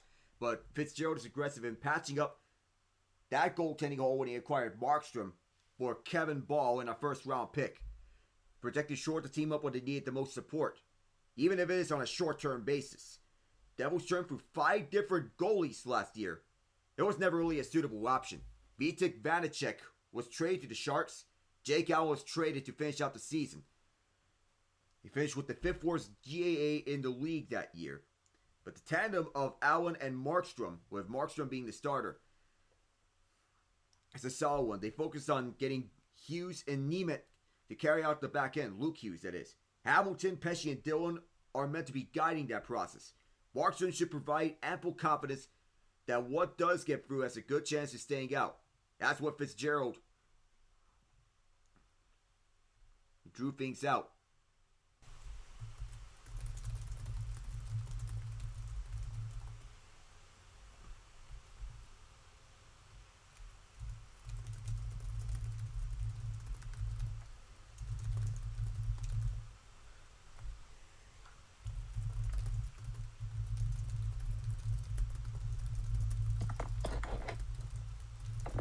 So as we await halftime to end, I wanted, Alec, What's up? I wanted to hear your opinion.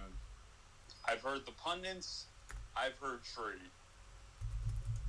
What do you want the Steelers to do?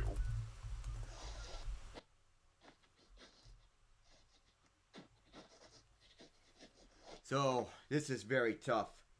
But honestly, what if you want things to go out, the ideal way is if you want evolution, because evolution, you have to be willing to adapt to the modern league. Rebuild is a term that is foreign to Steelers land, but sadly it may have to be that case. You build around Justin Fields in that sense. If you want actual change, don't let Art Rooney II trample all over stuff. And be willing to spend money on big names. Be willing to spend money on guys who you think is going to be suitable for long-term success. And one more question. Don't be imitating Mike Brown. I'm not going on that standpoint. Oh. You go to an owner like someone who is passionate about the team and be willing to spend and and let the front office cook. So you're underway in the second half. But what's the other question? Is it time for a new voice? Look, Mike Tomlin's a good coach, and it's true that coaching candidates don't grow on trees. But this is late stage Eagles Andy Reid all over again. Yeah.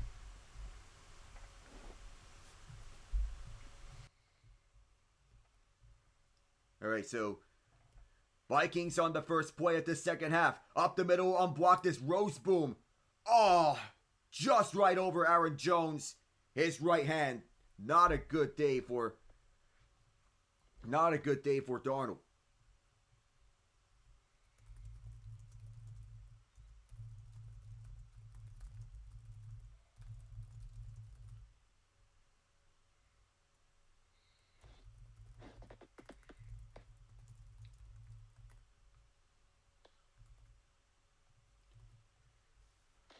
So this next one, oh, Jordan Addison in that vicinity. And missed it, but that was a tight window throw for Darnold, and it is a first down, 15 yards. Bobby Brown, who was injured earlier in the game, has since returned, but Darnold, who was hit by Kobe Turner upon the throw, managed to find Addison. That ball was a little wobbly, but Addison was able to secure it past two defensive backs.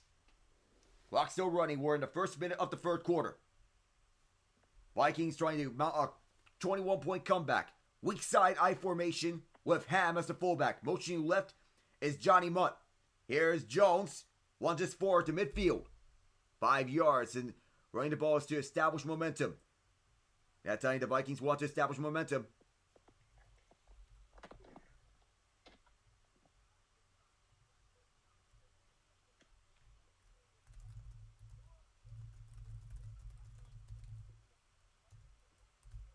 And now Darnold, as we go on to second down here, escapes the pressure towards the right side. Too low for Munt at that right side. It's wide open. So it's going to be 3rd and 5 for Minnesota as they're trying to get back onto the Rams.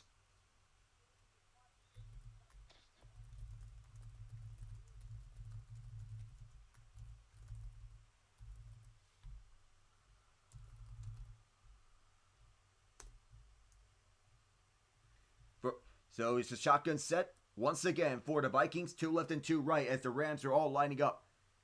Darnold. Rams rushing forward. It's not a blitz. Well protected. Off target to Jalen Naylor. He had him right there, wide open, and he missed him. Some of these passes from Darnold are missing, and his throwing mechanics really are off.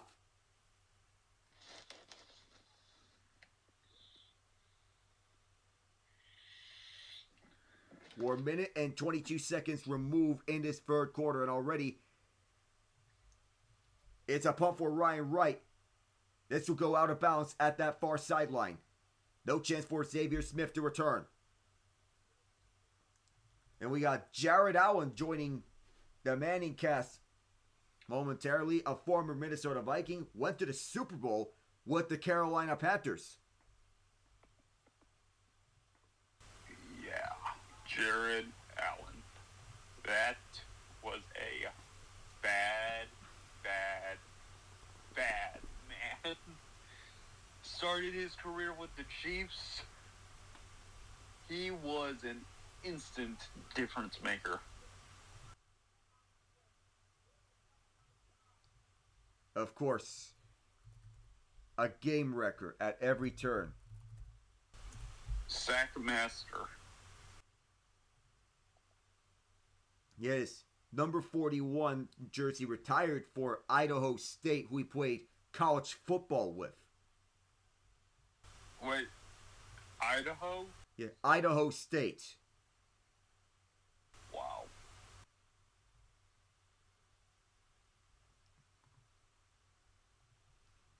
So it's an official timeout as we are going around through the NHL. Scores remain the same between the Flames and Blackhawks.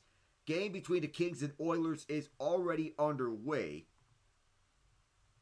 And we're scoreless there as we get to our starting goaltenders for there. Stuart Skinner for the Oilers, Darcy Kemper for the Kings, and already Skinner has made 10 saves. The Kings' defense has made them an elite team this year, making that next step.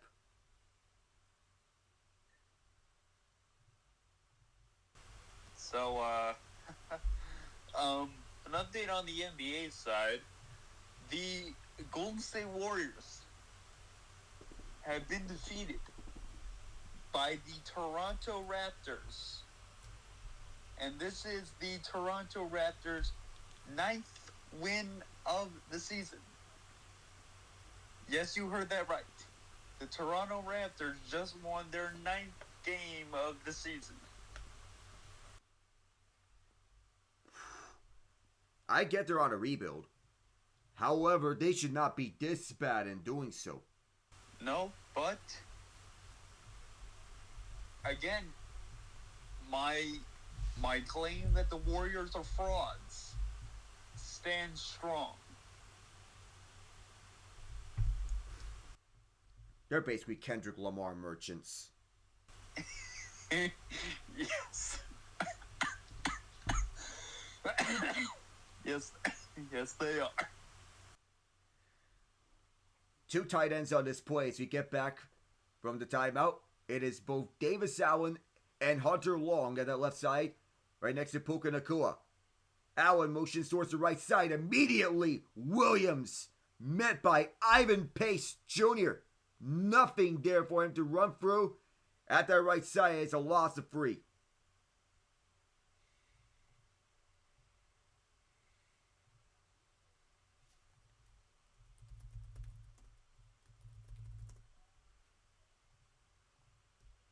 Oh, Jared Allen, I don't know what's up with his voice, but, you know, he's pretty chill on this Manning cast right now. Motion rise Nacua. Rams go back with Williams, and the second time does work out that time around as he moves forward for 8 yards, and his Redmond and Cashman combining for the tackle. It's Jalen Redmond, a first-year man out of Oklahoma. First half was admittedly hard to watch for Allen himself. And it's his team. We are in 3rd and 6. Stafford gets set as it was 8 yards on that last run. Motion rise Nacua. 3 on the play clock as Nacua is lined up way to the right. Stafford goes to him. Puka gets 4 for the first down. 7 yards as he went one-on-one with Stephon Gilmore.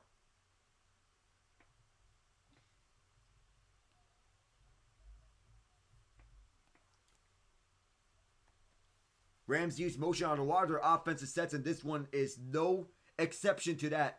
Sean McVay's offense known for lots of motion. Innovation is a key part to that. Nacua, he went head on with Gilmore. And Nacua's, what do guys find to the left of Stafford, hurried up as he threw it. Finds a man! What? Who is that? Well, if you remember about that one time when Jared Allen riding a horse into the Vikings Ring of Honor induction 2022, that has to be some fun times over Minnesota. Oh, yes. That was Hunter Long, 84, in blue with the last catch for Los Angeles. Cooper Kupp in the game. He does not have a catch now, but could the speed of play in which he gets a catch. Kyron Williams is the man in motion. Outside run left. Gets by for Grenard. Not by for the second defender. And wearing the 52, Jihad Ward. But yes, Jared Allen does have a horse. Yep, he's a cowboy. Ride him, cowboy. It's a black horse.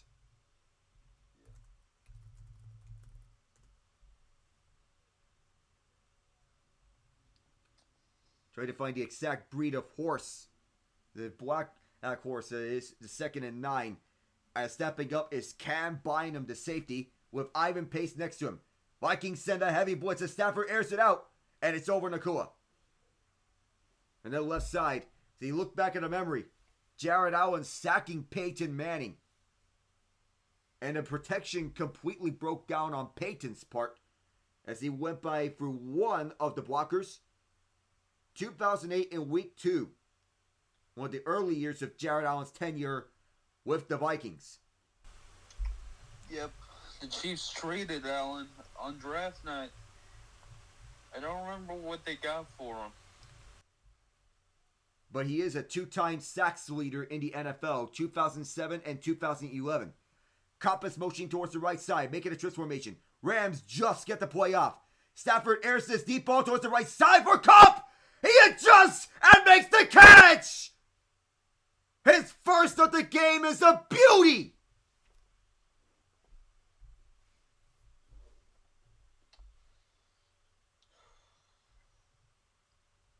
"29 big ones," and none other than Stephon Gilmore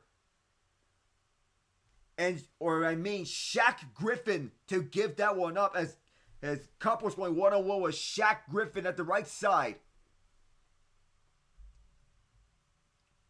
The 50-50 ball working wonders for the Rams as the Rams will use their first timeout with 9:20 left.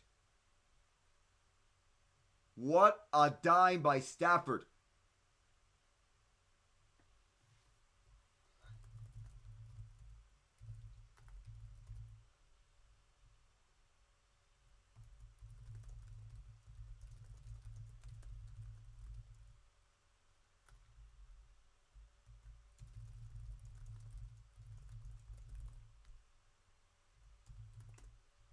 Well, Jesus. Yeah, we have seeing highlights of Jared Allen himself, in which he sacked Eli Manning in 2013. Week 7 is going one-on-one, and there was another Viking that was in on the sack. Well, in the later days of Allen with the Vikings, we have some Vikings 50th anniversary jerseys here in Phoenix. Ivan Pace breaks free on the blitz and brings down Williams. Timed it perfectly and brought him down for a loss of 3, and Williams is hurting.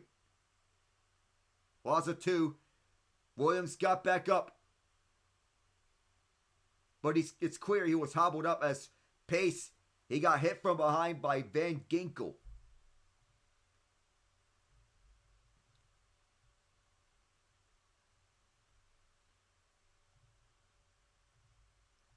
Williams is on the sideline for the next play. He has 43% of the touches, highest in the NFL. Among running play, 43% of team touches, highest mark in the NFL. So there's a stoppage here because of the injury to Williams. Hey, what a wonder. Hey, they have ruled that Williams was down by contact. The ball was, as he was down by contact. So the Rams' 2 backups are Ronnie Rivers and Corey Schrader. Cody. Yep, Cody Schrader. Oh, man. Forgive me for perking up at that name, but Cody Schrader spent 4 years at D2 Truman College or Truman State College, and then transferred to Mizzou for 1 year and balled out.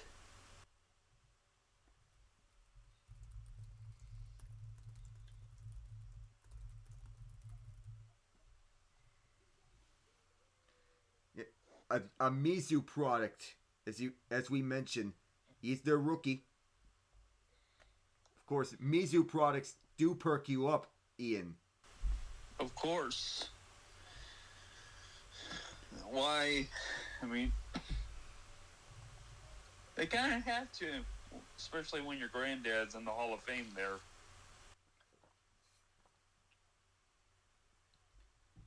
And then for me, on my personal one, you have Jordan Addison, who went to Pitt and transferred to USC. But whenever I hear Jordan Addison being with Pitt, I'm like, I hope he succeeds in the NFL. And so far he is, as the wide receiver 2 for Minnesota. He's found himself a home there.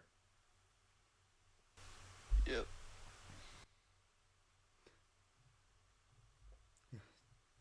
And it also pains me when I speak of Pitt products is that a little bummed out that Kenny Pickett didn't work out in Pittsburgh. Yet the reason why he's out of there is more of his own doing. That he was really bothered. That he he didn't take the Russell Wilson signing kindly, in that he wanted out of that. But honestly, that was the quarterback that could have mentored Pickett. But Fields, in getting Fields in the trade from the Bears, as Emil say, that's an upgrade right there. You pick up a reclamation project and you build around Fields.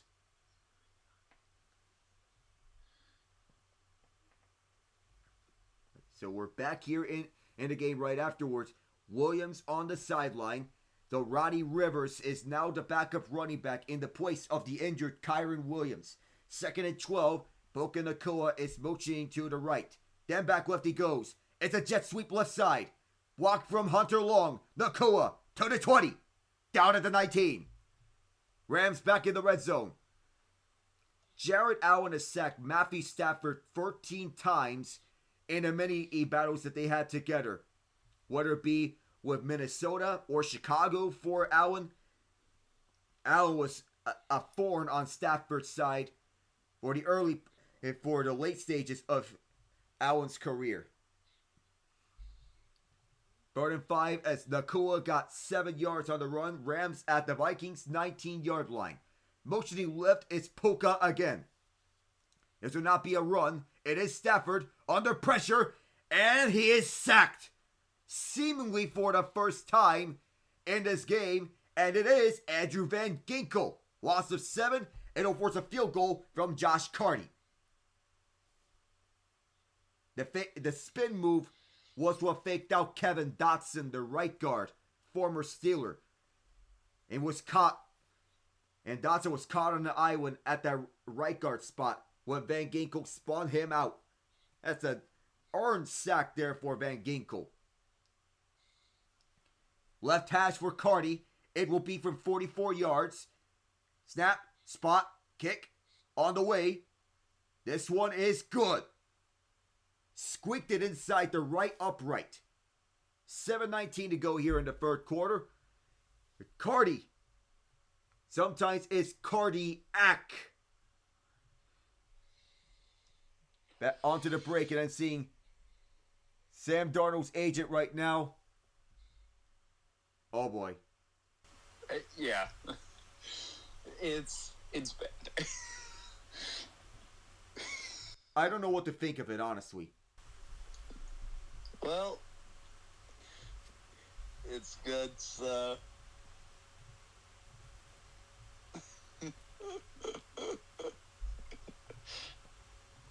Right now, it's doing the John Cena surprise face meme. Are you sure about that? No, I'm talking about where he just looks flabbergasted at the ground.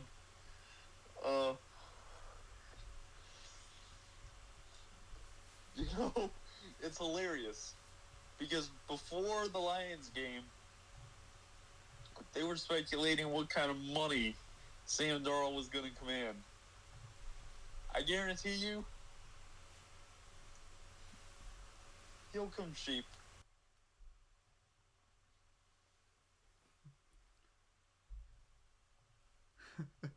Oh, it's chaotic.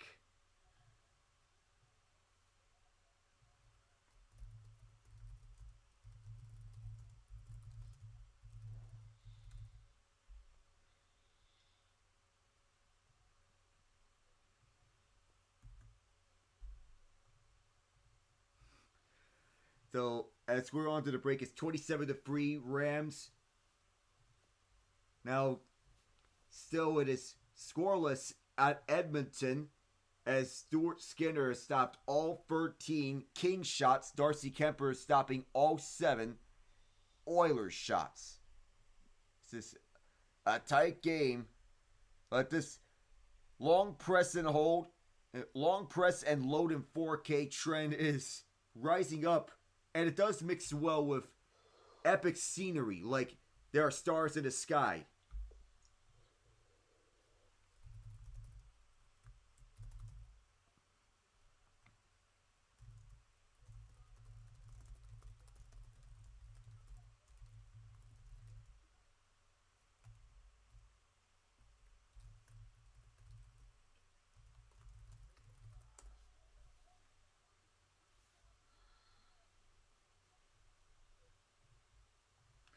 So now we're back here, and this is going to be a returnable kickoff at the left side for Ty Chandler. Anything for the Vikings to get hope. Past the 30-yard line, and he's forced out the 38. The 38-yard line, not 48. Does Sam Darnold have something?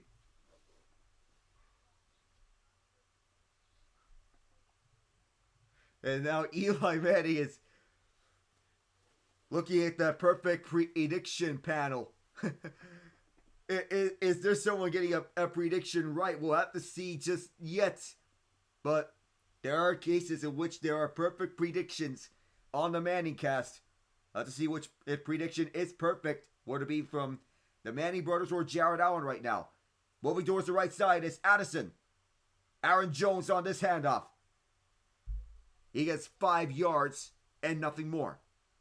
Up the middle it is Cameron Curl on the tackle with 7 minutes to go in the third quarter.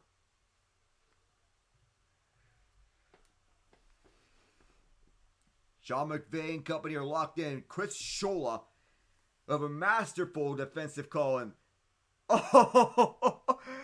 they did not have to show the Orlovsky safety. Oh.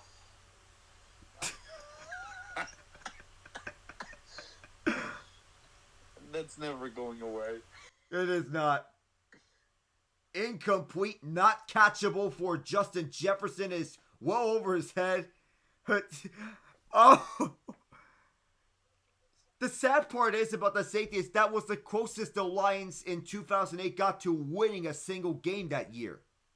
Oh, wow. Yikes. 3rd and 5. As Darnold loaded up on a deep shot for Jay Jettis at the left side, but it was incomplete. 1-on-1 coverage. Aaron Jones as a shotgun running back. 5 guys at the line of scrimmage for the Rams, including Byron Young. Rams set out 4. Darnold to the middle. First down catch. And getting into Rams territory is Jalen Naylor, a product of Michigan State, 3rd-year man from Palmdale, California. And then right after that play, and then 9 years after that infamous play, Orlovsky announces his retirement. And the ESPN article, Dan Orlovsky, known for taking safety against Vikings, announced his retirement. Diabolical. That's just, that's not right. That's just, look, that's diabolical, but that's not right at all. No, it's like, come on. Come on. Come on, man. Another ESPN reference. It shows that sports journalism has to be classy. Yeah, no. When is sports journalism ever classy? Oh, that last swing pass was out of reach of Aaron Jones with Braden Fisk in the vicinity. 2nd and 10, it's on an empty set for the Vikings. 3 guys to the left, including Hawkinson. Just got the play off. Darnold, chased by Young. Darnold towards the right side. Oh, what a hit! And a flag is out at the end. Cameron Kitchens put Aaron Jones on an absolute plaster.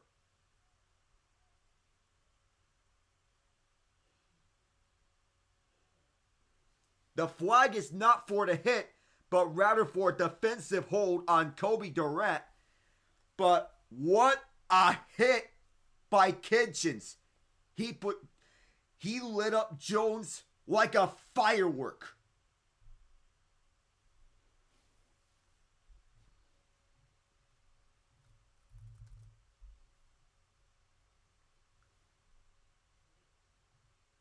So now it's a free first down for the Vikings. They need to get points. Desperately so. 5:41 to go here in the 3rd quarter. Darnold moving towards the left side away from the pressure. Does he have someone to throw to? He does. And it's Naylor. 12 yards before being forced out by Spates.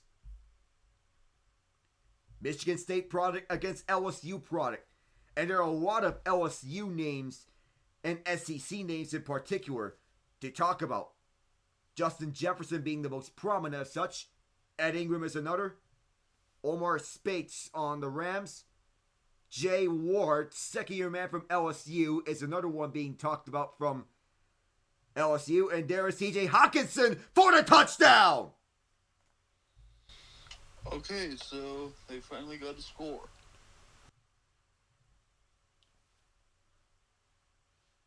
The Vikings have won 21 straight drives without a touchdown before this one.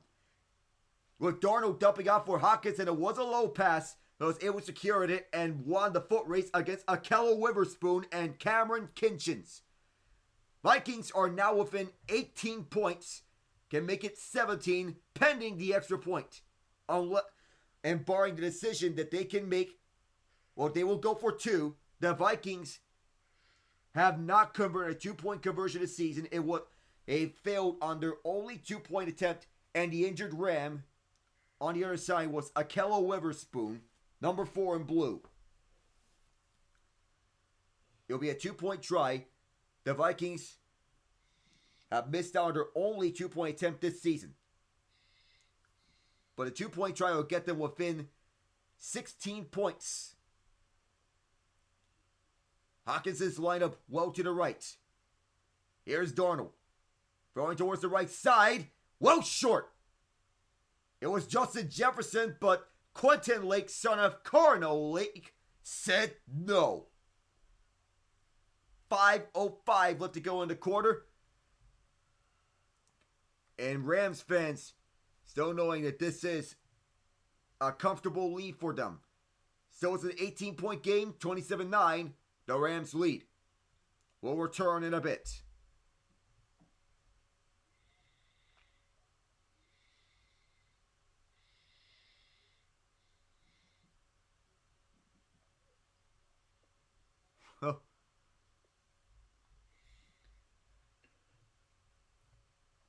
Now looking up to a look in. No score in the first period between the Oilers and Kings. It's been basically the Kings getting the most of the attacks. 14 shots on Stuart Skinner, in which Skinner made every single save. The Oilers with 6 shots. Alright, so to sort out the shot counter, Adrian Kempe had 3 shots. Warren Fogle and Vladislav Gavrikov each had 2 shots among the shot counters for the Kings. 1 each from Quinton Byfield, Kevin Fiala, Anze Kopitar, Alex Laferriere, Trevor Lewis, Trevor Moore, and Alex Turcotte. For the Oilers, shot counters look like this. 2 for Matthias Ekholm. 1 each for Darnell Nurse, Josh Brown, Leon Draisaitl, and Connor McDavid. So not a lot of shots here for the Oilers. They need to get that on the up-tempo. 2 more final scores. Yeah, we mentioned about the Raptors, Ian. 104-101, the win for Toronto on a night in which Scotty Barnes went off for 23 points, 8 rebounds, 6 assists, 2 steals, and 2 blocks. 18 points off the bench for Chris Boucher, 7 rebounds, 2 assists. 15 for RJ Barrett, 4 rebounds, 5 assists. Jakob Poeltl with 13 points, 13 rebounds. Ochai Agbaji with 12 points off the bench, and Grady Dick with 12 points on 4 of 10. Draymond Green missed this game with back injury. For the Warriors, it is Steph Curry with 26 points, 7 rebounds, 7 assists.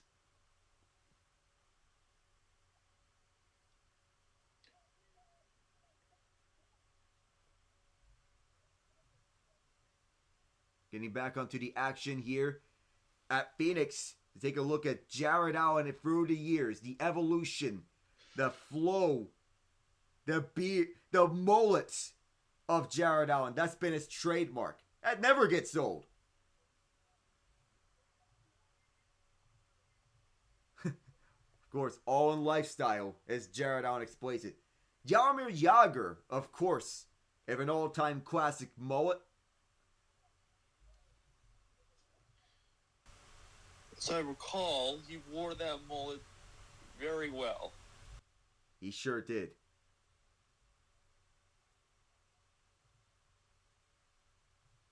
All right, so back underway as Stafford on first down has a single back. Kyren Williams back in the game, motioning around as Cooper Kupp. Stafford rolls out right, dumps out for Colby Parkinson, who gets 8 yards. So it's a tight end dump off. And we have a little mullet. We have a mullet over at the Vikings sideline. Not sure what that is. But someone decided to do a Photoshop of Peyton Manning and Eli Manning wearing mullets. That's smooth there. That's cool. That's great.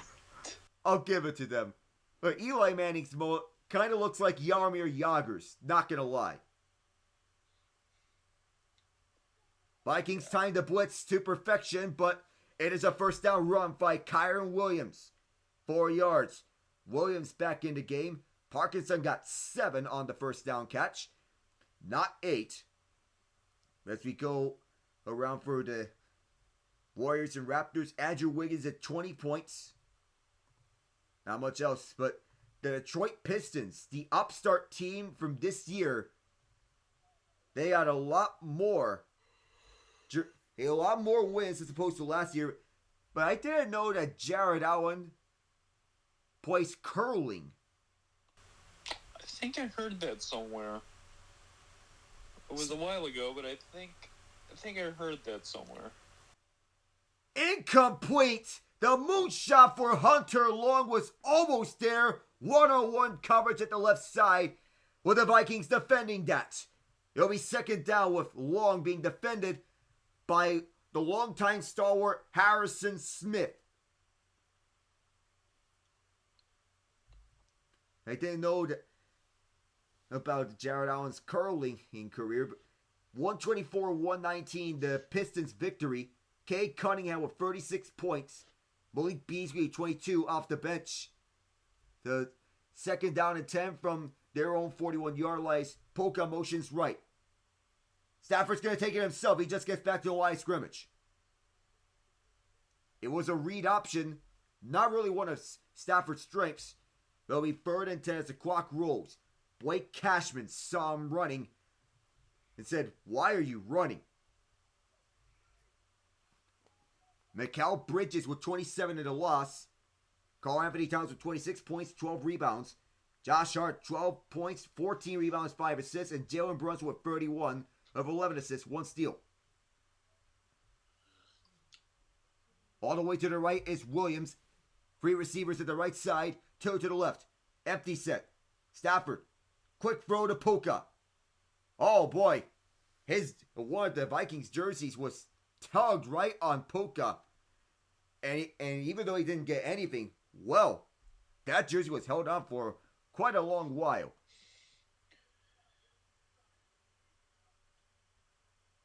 Oh, that was a long time in which that jersey was being grabbed as Puka was held in check. Yeah, that was a clear grab of the jersey, and that held him back. And sort of a good grab by the Vikings. Fabian Morrow. The punt is off. This will bounce out of...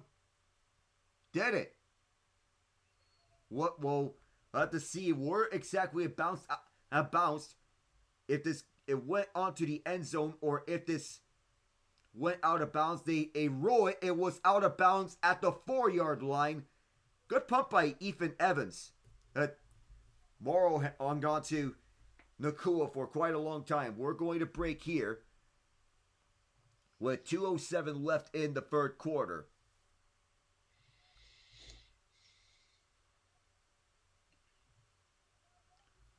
So it looks more likely that's going to be the Rams up against the Eagles in the divisional round. So yep. I would still think it will be the Eagles winning that one, but the Rams make it tight.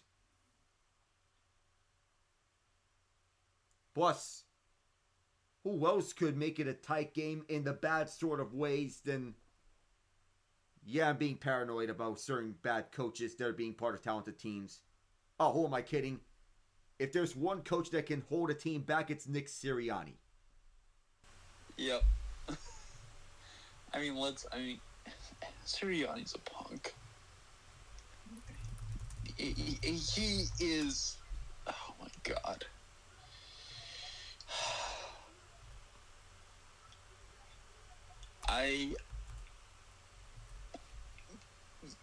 I'm trying now, but I have nothing good to say about Nick Sirianni.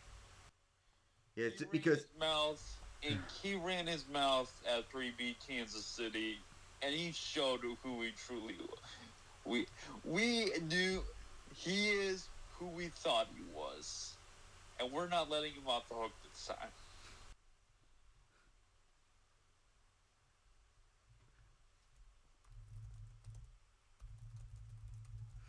Yeah. And after that, beating Kansas City, the Eagles went on a tailspin, a downward spiral last year. But this year feels a lot different for the Eagles. Yeah.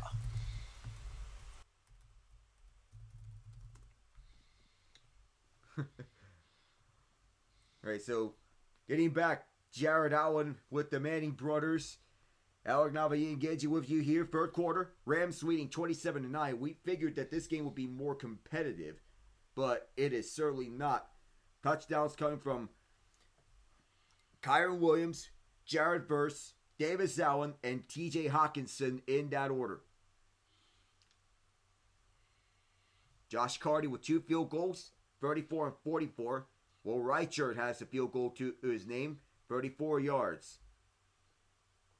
So as we get onto the field, Vikings are in a strong eye set left. Toss play to Jones at the left side. Runs right into a wall. 2 yards on that carry, and Jones stumbled a bit when getting up. At Cam Robinson at the left side. The left tackle. And the Houston Rockets have just defeated the Memphis Grizzlies 120 to 118.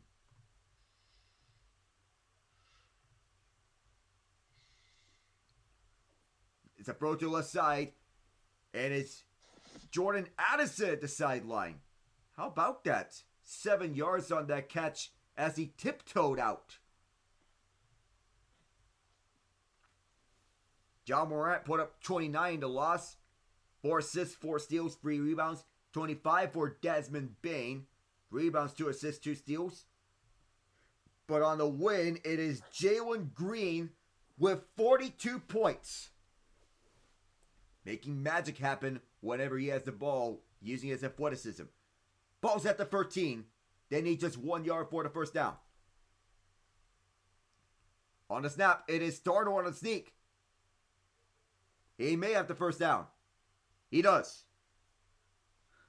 Oh my goodness. I don't know what they're showing about on the Manning cast about the gold medals. That's funny.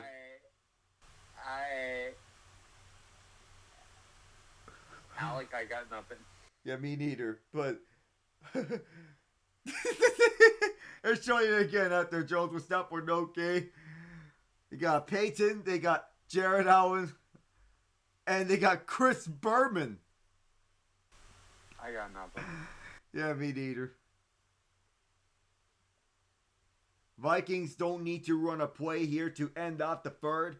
Trent Sherfield, Brandon Powell, both out there onto the field at the same time, the right side. Well, the Vikings not running a play. Well, going to the fourth, Rams leading 27-9. Well, the Vikings, he tried to get the Rams to jump offsides, but that was not the case. So now, fourth quarter, Vikings need to go on a hurry up. They need anything, really. We'll go to break.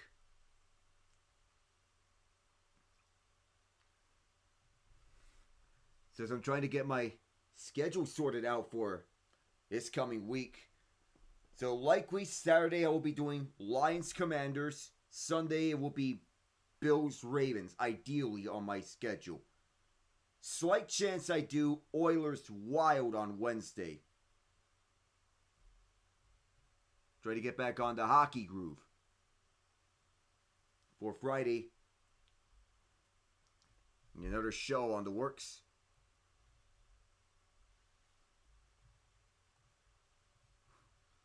I'm not sure I'll be able to join you for either of those broadcasts, as I will be working those days.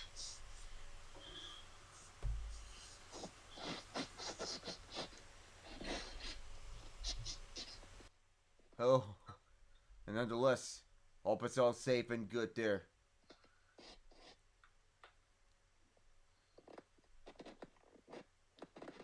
And interesting news.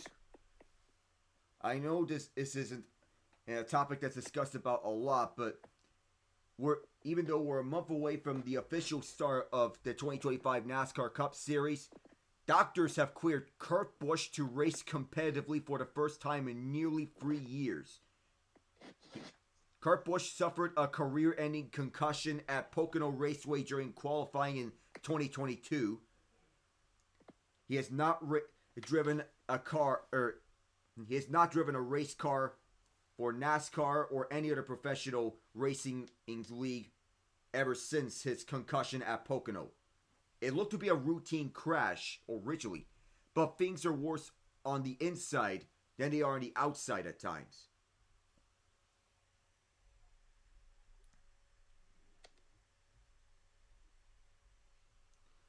So now we have Jared Allen, the long snapper. Sometimes Allen lined up as the long snapper for the Vikings, which I found interesting. Dude, Jared Allen was just... They call him the Beast or something like that. He definitely is a beast in his playing days. Whether it be sacking quarterbacks or even being a long snapper. First play of the fourth quarter, Darnold chased from his right side, steps up in front. He's going to take it himself for a first down, and he's going to slide. Did Kinchins hit him late? They'll say no, but there's the flag down, and Brian O'Neill, the Vikings' stout right tackle, is down and in pain. Another player is down, that is Byron Young, one of the two edge rushers for the Rams. He gets back up.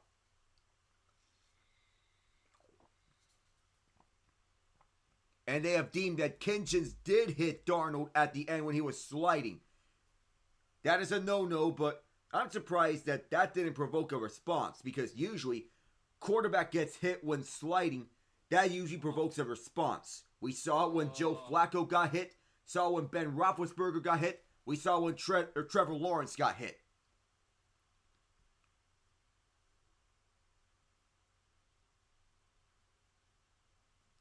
Ooh. Can't do that. You can't. The concern now is on Brian O'Neill. Kinchins let off his helmet and hit Darnold on the helmet side with the shoulder. Can't do that. Step away so as to take care of the injury to O'Neill.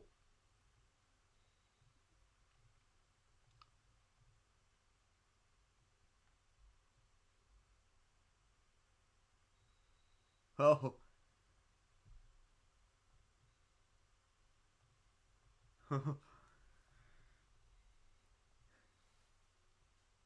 Whoa, whoa, whoa.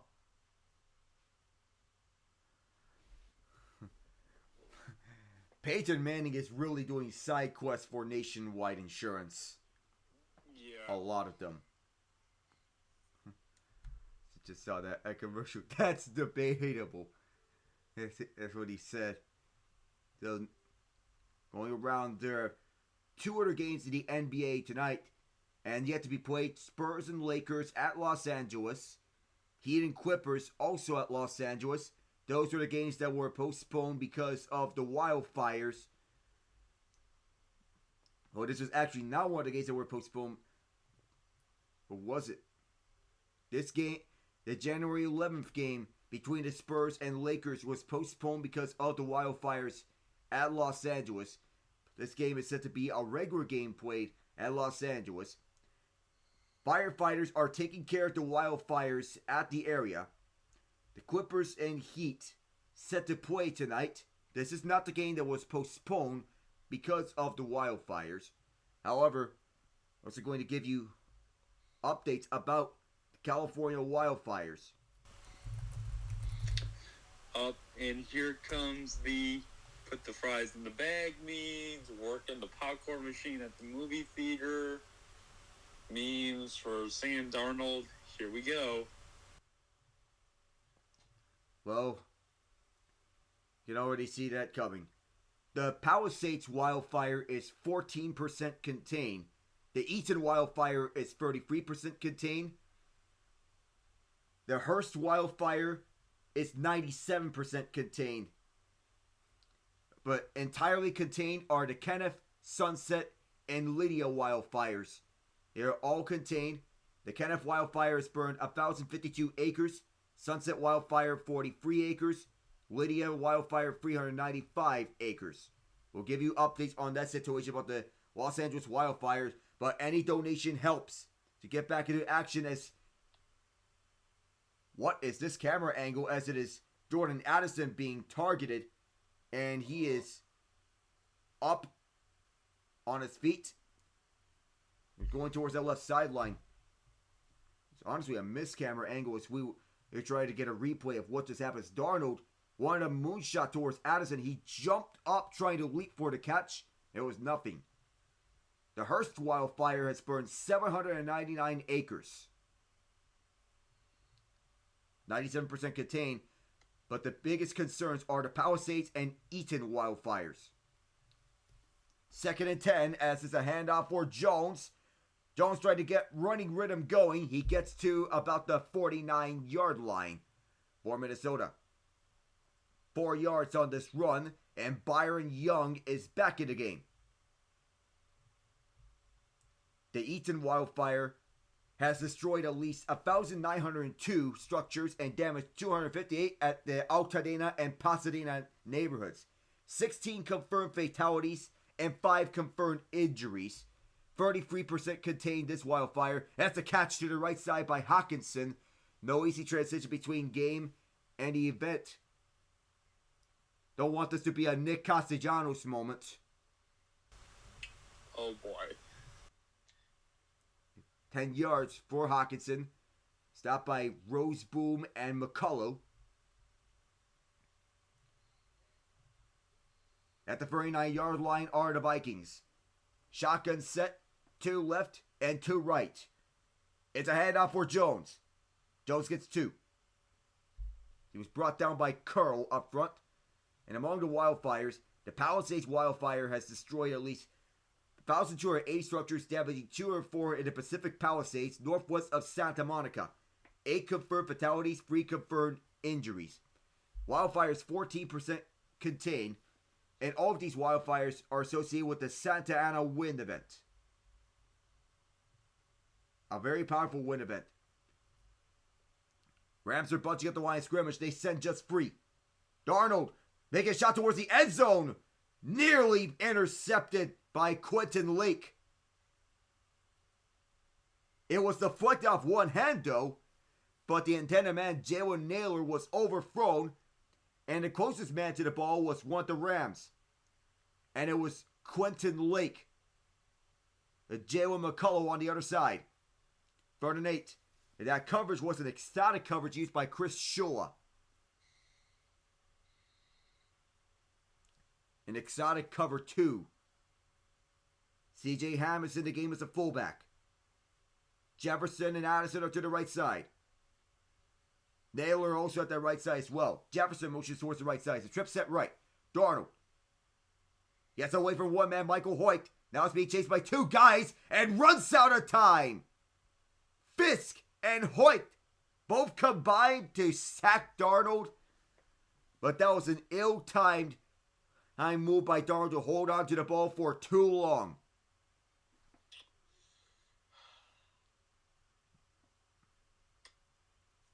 At the last moment, Jalen Naylor was open. Yeah. And Darnold had to duck to avoid the contact, and Kevin O'Connell is shaking his head. 4th and 21, the Vikings are going to punt. That's the 7th time in this game that Darnold has been sacked. Ryan Wright sends it off. This will be back deep, takes a bounce, and It'll bounce inside or outside. That is the question. Have to check the angle. They will rule it a touchback. 50 yards on the punt. Oh, boy.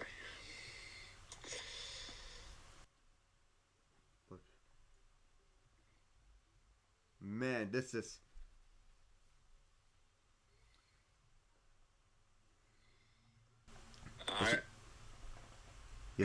I gotta be honest, Alec. This is...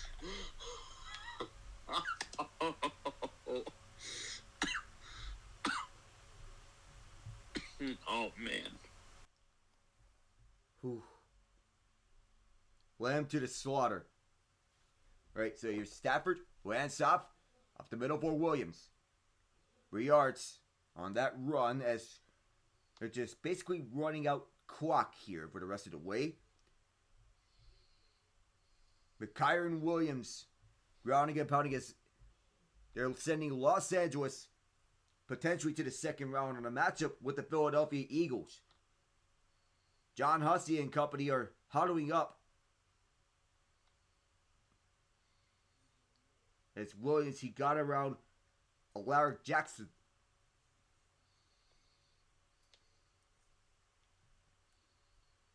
So, stepping away for a moment, we're seeing there's a penalty on Blake Cashman for a face mask. So there was the best of the Manning cast at this time. Will Arnett and Jason Statham on the best moments of the Manning cast. The funniest moments there on the year.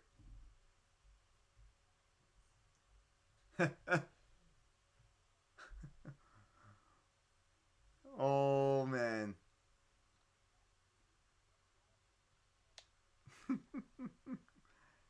So, we're actually not stepping away from this game. Underway at Los Angeles for both games. So, motioning right is Davis Allen, who had one of the 2 touchdown catches from Matthew Stafford. Actually, he was motioning left. That was Puka Nacua in motion. Williams through the left side. 12 yards. Right after that penalty on Cashman. It's a 27-9 Ram lead. This wild card round has not lived up to the hype. But you want to build up excitement, it seems, throughout these rounds, every which one of them. The best game easily being Commanders versus Buccaneers. Yeah. Play clock is down to 3, 2, 1. Get it off. Vikings blitz. Here's Williams towards the left side. Trying to beat out Byron Murphy Jr. past the 30-yard line. Onto the 25. Flags fly in all over the place.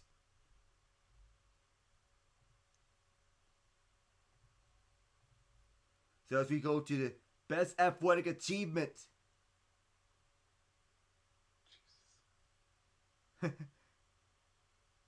Since when the Chiefs, they beat the Buccaneers in overtime and Eli Manning did a headstand in front of Jason Sudeikis.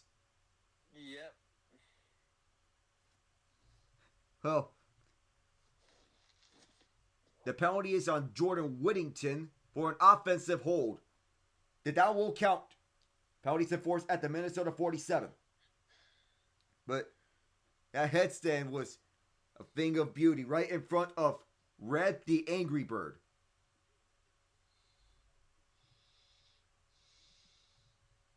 I say this because Sudeikis, he's the voice of Red from Angry Birds. First and six. He is also the best football coach in TV history. 1, Ted Lasso. Oh, yeah. Another flag here. We believe it's another hold. Davis Allen this time around. I don't think the Rams care that much because they're simply just running out clock. This game, they have controlled it from start to finish. Yeah, Ted Lasso, the best football coach in history. Ever. Not up for debate.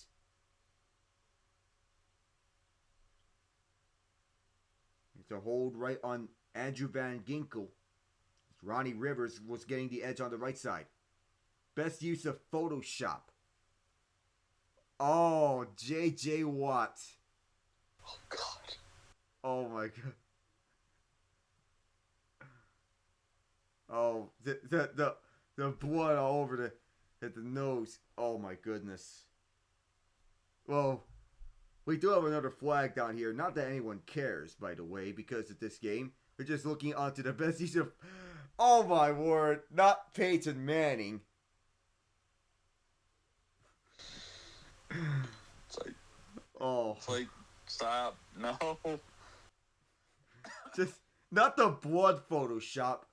Come on. Oh my goodness. Why? First and 31 after a false start penalty on Colby Parkinson. All the Rams need to do is run out clock. It stopped at 9:51. They're leading 9:27. Toss to the right side.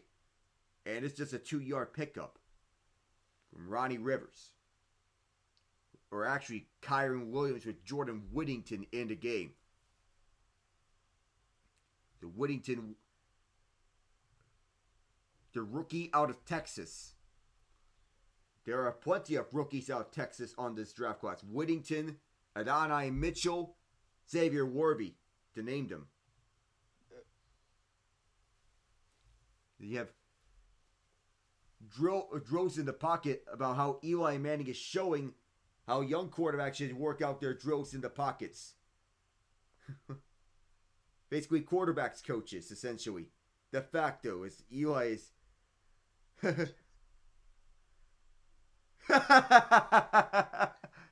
Oh, Eli, you treasure. Not those things being used as defensive linemen. And the dog there as well. We're looking at Bonjour foot. Oh my God. 6 yards for Williams on the last time around, but this is a treat watching the Manning cast about quarterback drills. Alright, yet another running play. And just running the clock out. Just all expected from the Rams at this point.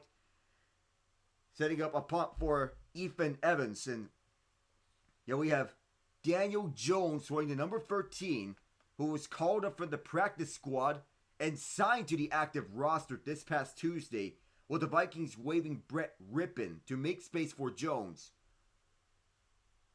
He is the emergency third quarterback for the Vikings now, after beating them 2 years ago as part of that wild card victory for the Giants. Oh, man. So, as this kick is off, it is Brandon Powell who's just going to let this one go. It bounces to the end zone for a touchback. So, we speak of side quests. I know Tom Brady's being advertised a lot for broadcast on Fox. He is their lead color commentator. Opinions have been very much mixed, mostly negative about him, but nonetheless, one of the greatest quarterbacks of all time, perhaps the GOAT. Yeah, he is the GOAT, but nonetheless, when I saw Tom Brady on the recent headlines, I wasn't expecting this to be right up there. Yeah, we talked about the Raiders conversations about his ownership of them. Well, he is a part owner of them. But,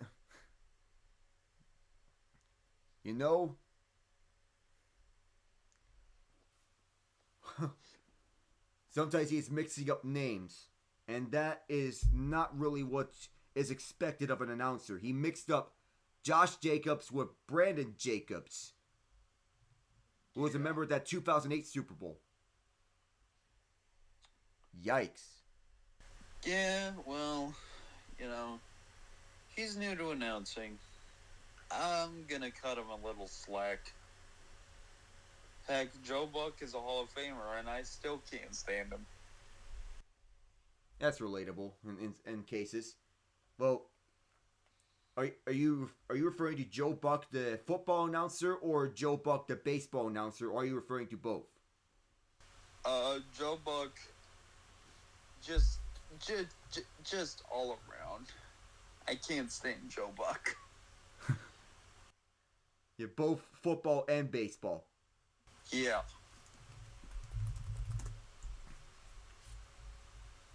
I mean, man, Joe Buck has built. Joe Buck made himself a hated announcer here in KC in 2014 when he kept talking about the greatness of Madison Bumgarner and never acknowledged the Royals in their World Series run. Well, in the first one. 7-game series. Yep. And then the very next year, it all began with that Alcides Escobar inside the park home run. Yep. Oh, they're showing the trick parts. The trick shots that Eli Manning did with the Hewlett brothers. If you watch the Hewlett brothers on Instagram Reels, they do a lot of trick shots. Boom shot left side, incomplete. Sam Darnold towards Jordan Addison's side, but Eli Manning did a trick shot with the Hewlett brothers about how far can he go and knock a strike of bowling pins.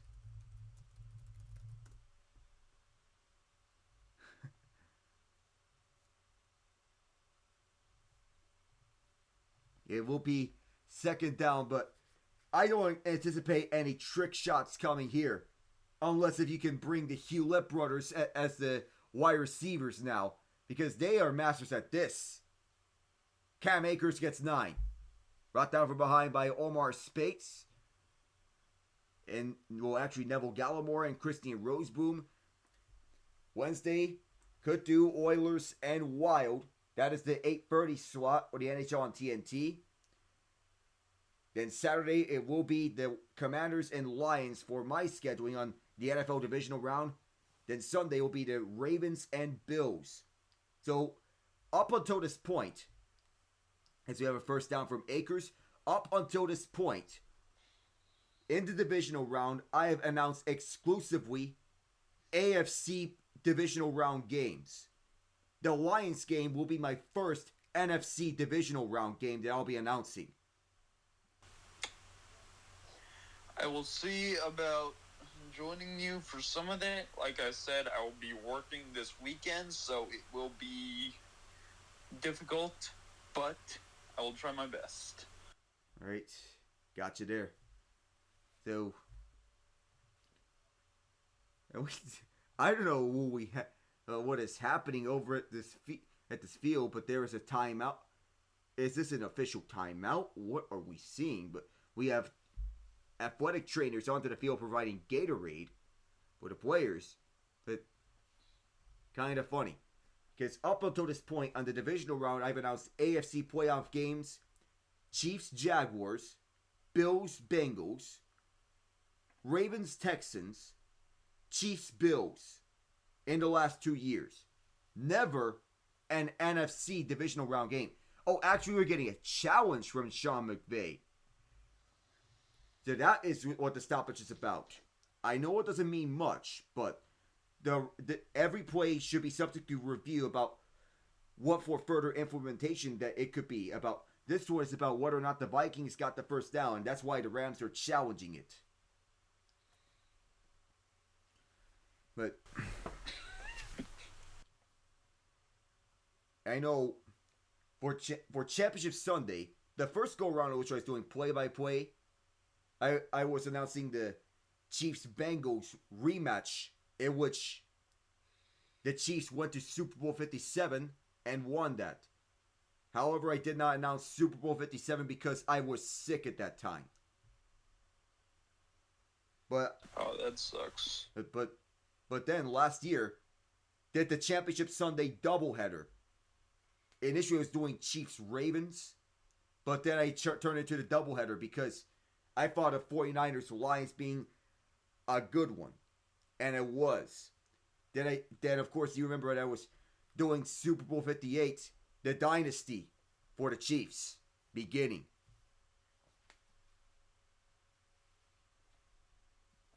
Successful challenge for Sean McVay. It is 4th and half a yard for the Vikings. They'll sneak it with Darnold. If an extra push from TJ Hawkinson, it is going to be very close. But they rule it a first down. Got the help from Garrett Bradbury and Scott Quessenberry. 76 in white. It's actually David Quessenberry, a cancer survivor. Darnold, chased by Verse and Young, will dump off for Jones. Met at that left side by Darius Williams, who returned to the team that he won a Super Bowl with after a brief stint with the Jacksonville Jaguars. Less than 6 minutes to go. And I don't know whether or not to do the Championship Sunday doubleheader again. Probably not, because that was against my own advice. Because initially, last year, the original plan was only Chiefs-Ravens. You know, man, just go with whatever you think is going to be... Well, wait until the matchups. Yo, wait. Best advice there. Just waiting until the matchups. Midfield down is Johnny Munt, the third tight end on the team. And that's a first down catch and run for 22 yards. Cameron Curl and Kobe Durant combined to tackle.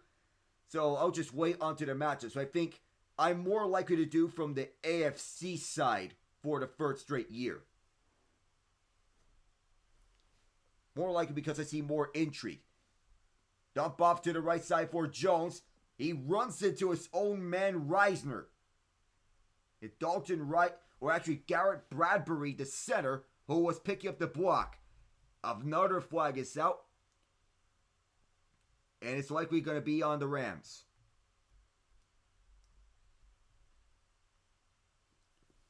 Hands to the face. Quentin Lake. It'll be an automatic first down. John Hussey, one of the smartest referees in the league today.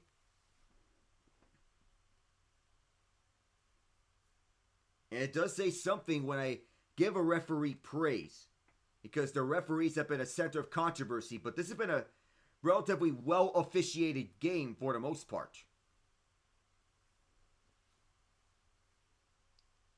Darnold motions for Jordan Addison to come to his left. Now he goes back right. Running away for the pressure, and down he goes. Sacked for the 8th time tonight. Jeez. Right now, Sam Darnold is screaming, "Help! Help! Police! Help!" Oh, we're looking back at best predictions of the year. We're looking at Chris Collinsworth saying, I want the Bengals to go down the field and score a touchdown. That was during the Simpsons Bowl. When Bart Simpson found Lisa Simpson for the touchdown. Oh. The game winner. And Chris Collinsworth had the mic drop moment. Or rather a headphone drop moment before he exits stage right. Of course he did. Don't call the touchdown the Bungles scored, right? Oh my goodness. There's Addison. And the Vikings scoring hurry up on the final 3:30. They get a first down out at this 30-11. He held on to that. Oh, the ball did not survive the ground as he went down. And Addison It was incomplete. Cannot hang on to the ball for all of it. 3:22. It'll instead be 4th and 11. Game basically over. But, happy for Stafford. This man is not done. He knows the bright lights, and he knows pressure situations. Now that he's with a legitimate playoff team, he is shining under the bright lights. Whether it be Los Angeles, Detroit, Phoenix, doesn't matter. Whose house? Rams' house. Darnold dances. Fires towards the right side. Nearly intercepted, but it sets the Rams up in better field position.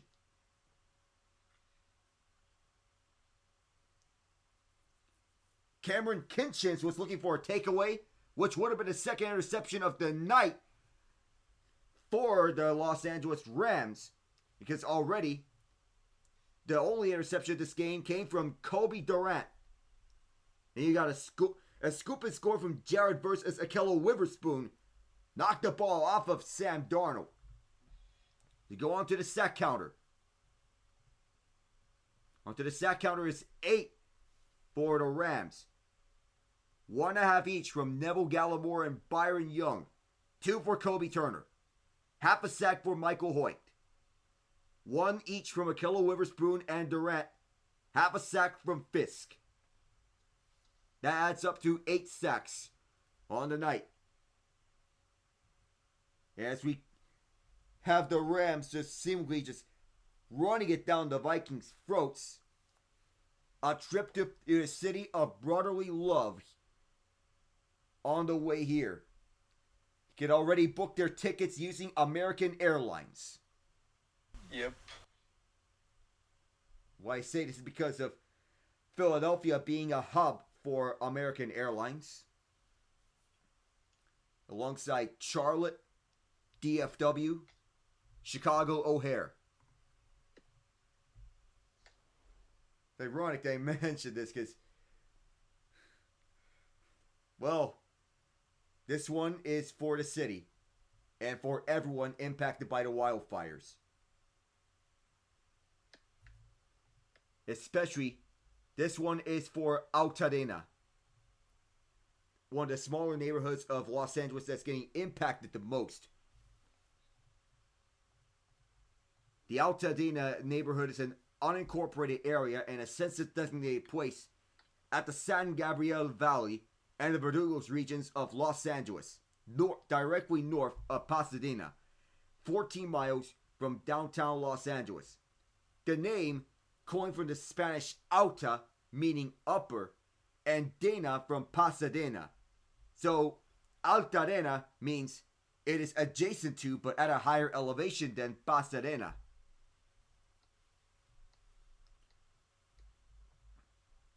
My man Alec with all the trivia. I just found it. I just searched this up on the Wikipedia. You know, Wikipedia is super reliable, contrary to what schools want you to think. Yep. Schools lied. Schools lied to all of us when we were younger. Yep. And I've been, to everyone else's point, I think the Vikings' decision on who to start next year has just become easier. J.J. McCarthy? J.J. McCarthy. Here you go. You want to help build your rookie. Yep. The Rams are just going to let this clock run all the way down to 2:40. And then you have the interesting decision to make. All right? You call timeout. I think. No, there's a flag down.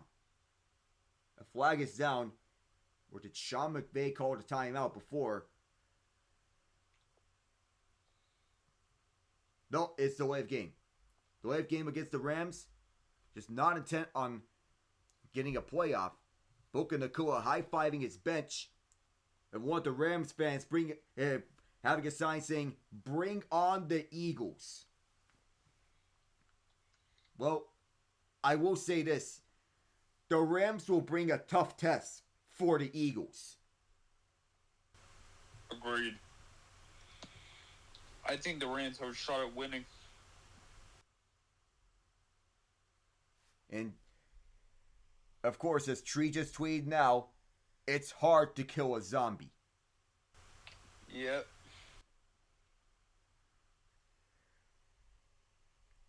Oh, and just like with the Rams, Undertaker has just sat up.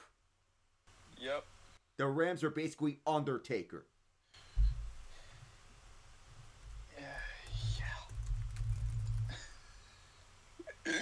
It reminds me. Have you ever seen that one clip where WWE? It was way back in the 2000s, like the early 2000s, where they had the Undertaker in a vertical in a coffin. It was set on fire, and he kicked the lid off. Stepped out. That's what that is. That's what the Rams are. They're stepping out of a flaming coffin right now. Dong. Yep. With the gong. For whom the bell tolls. 2nd and 3, it is caught. We are at the 2-minute warning. Game essentially over. Rams likely on their way to the city of brotherly love. And a win that is not just a win for the Rams, but also a win that means a lot for the city of Los Angeles. It just means more to the city of Angels.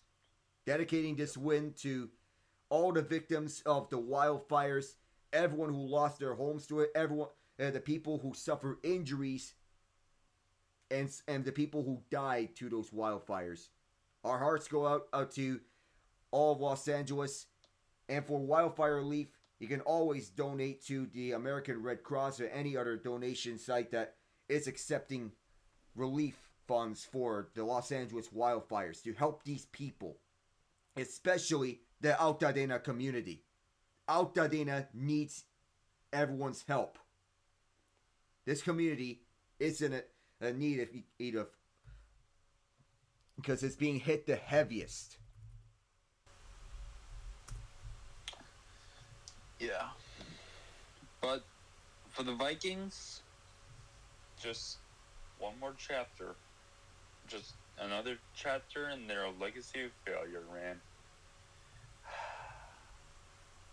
I just saw a Vikings fan post that he dead ass thinks the Vikings will never win a Super Bowl. That is the most depressing prediction I've heard of.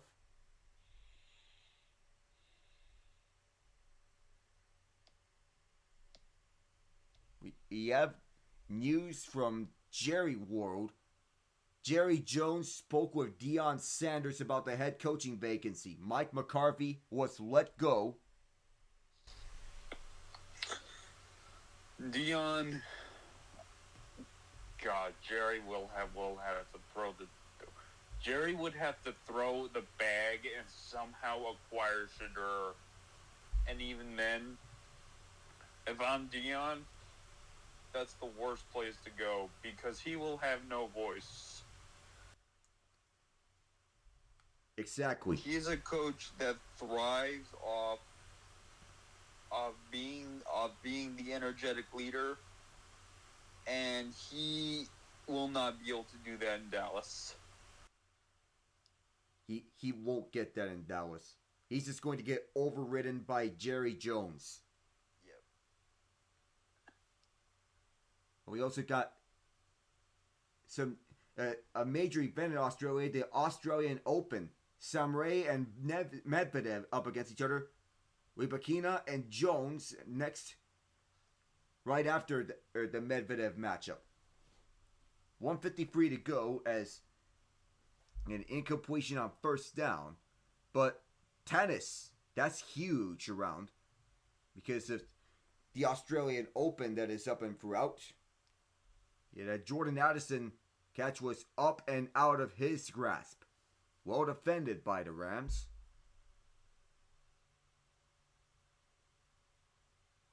Well, we get to see what John Hussey's crew is speaking of. Michael Hoyt brought the pressure. In all likelihood, I'm not doing any doubleheaders in the divisional round. I would not recommend it. Just pick and choose. Yep. In that case, I already have my 2 games written out.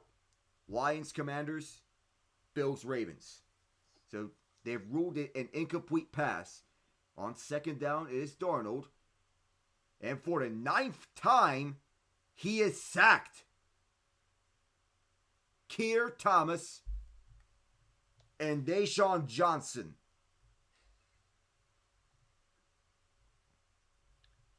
Nine sacks. And it was Johnson being credited for the sack. As Thomas was celebrating with Johnson. All the Vikings are really doing is just running out the rest of the clock. The Vikings sacked Stafford twice. The Rams sacked Darnold 9 times and took advantage of how long he holds onto the ball.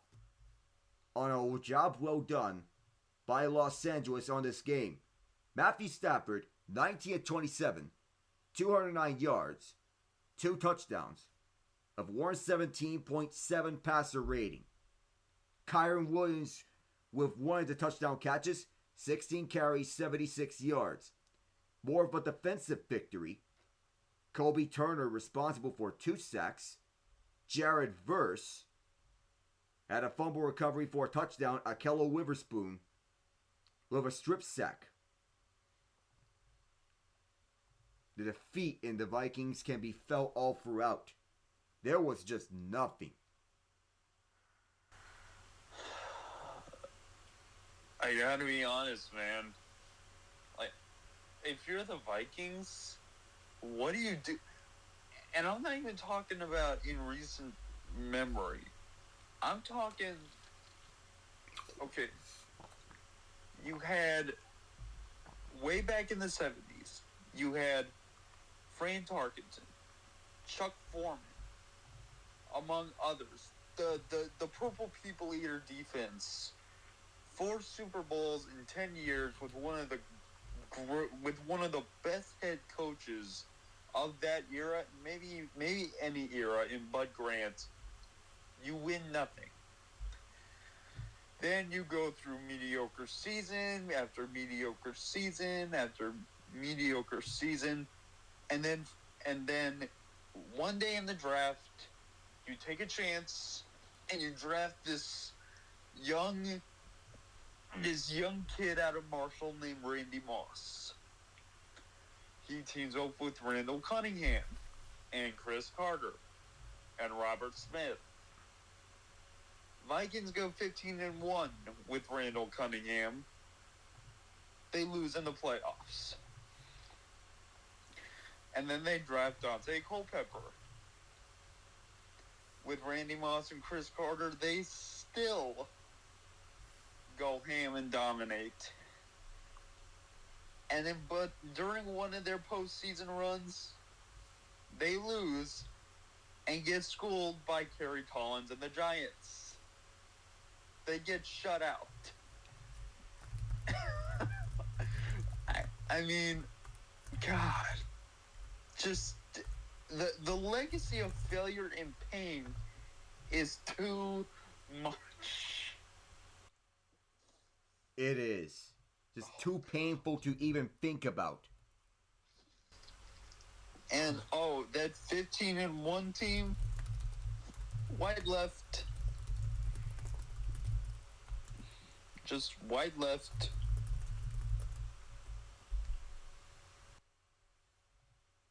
Wide left the entire way. Oof. Another chapter. But this chapter written for the Rams, resulting in Stafford's second trip to the divisional round and a 27-9 victory for LA and a win that means a lot more to the city of Los Angeles. As we close this one out, the Rams defense totaling 9 sacks on the game, 10 tackles for loss, 12 quarterback hits, 4 passes defensed, and Matthew Stafford, of course, the engineer of this offense. But this was a defensive victory for the Rams, including Jared Verse, who returned a fumble for a touchdown. Kobe Durant with the lone interception of the game. That was 100% a big victory for the Rams. We end this one off. Alongside Ian Genge, I'm Alec Nava saying so long from Phoenix. And if you haven't already, please donate to help out the people affected by the Los Angeles wildfires. Any amount helps. That's all here. Good night, and see you soon. Peace.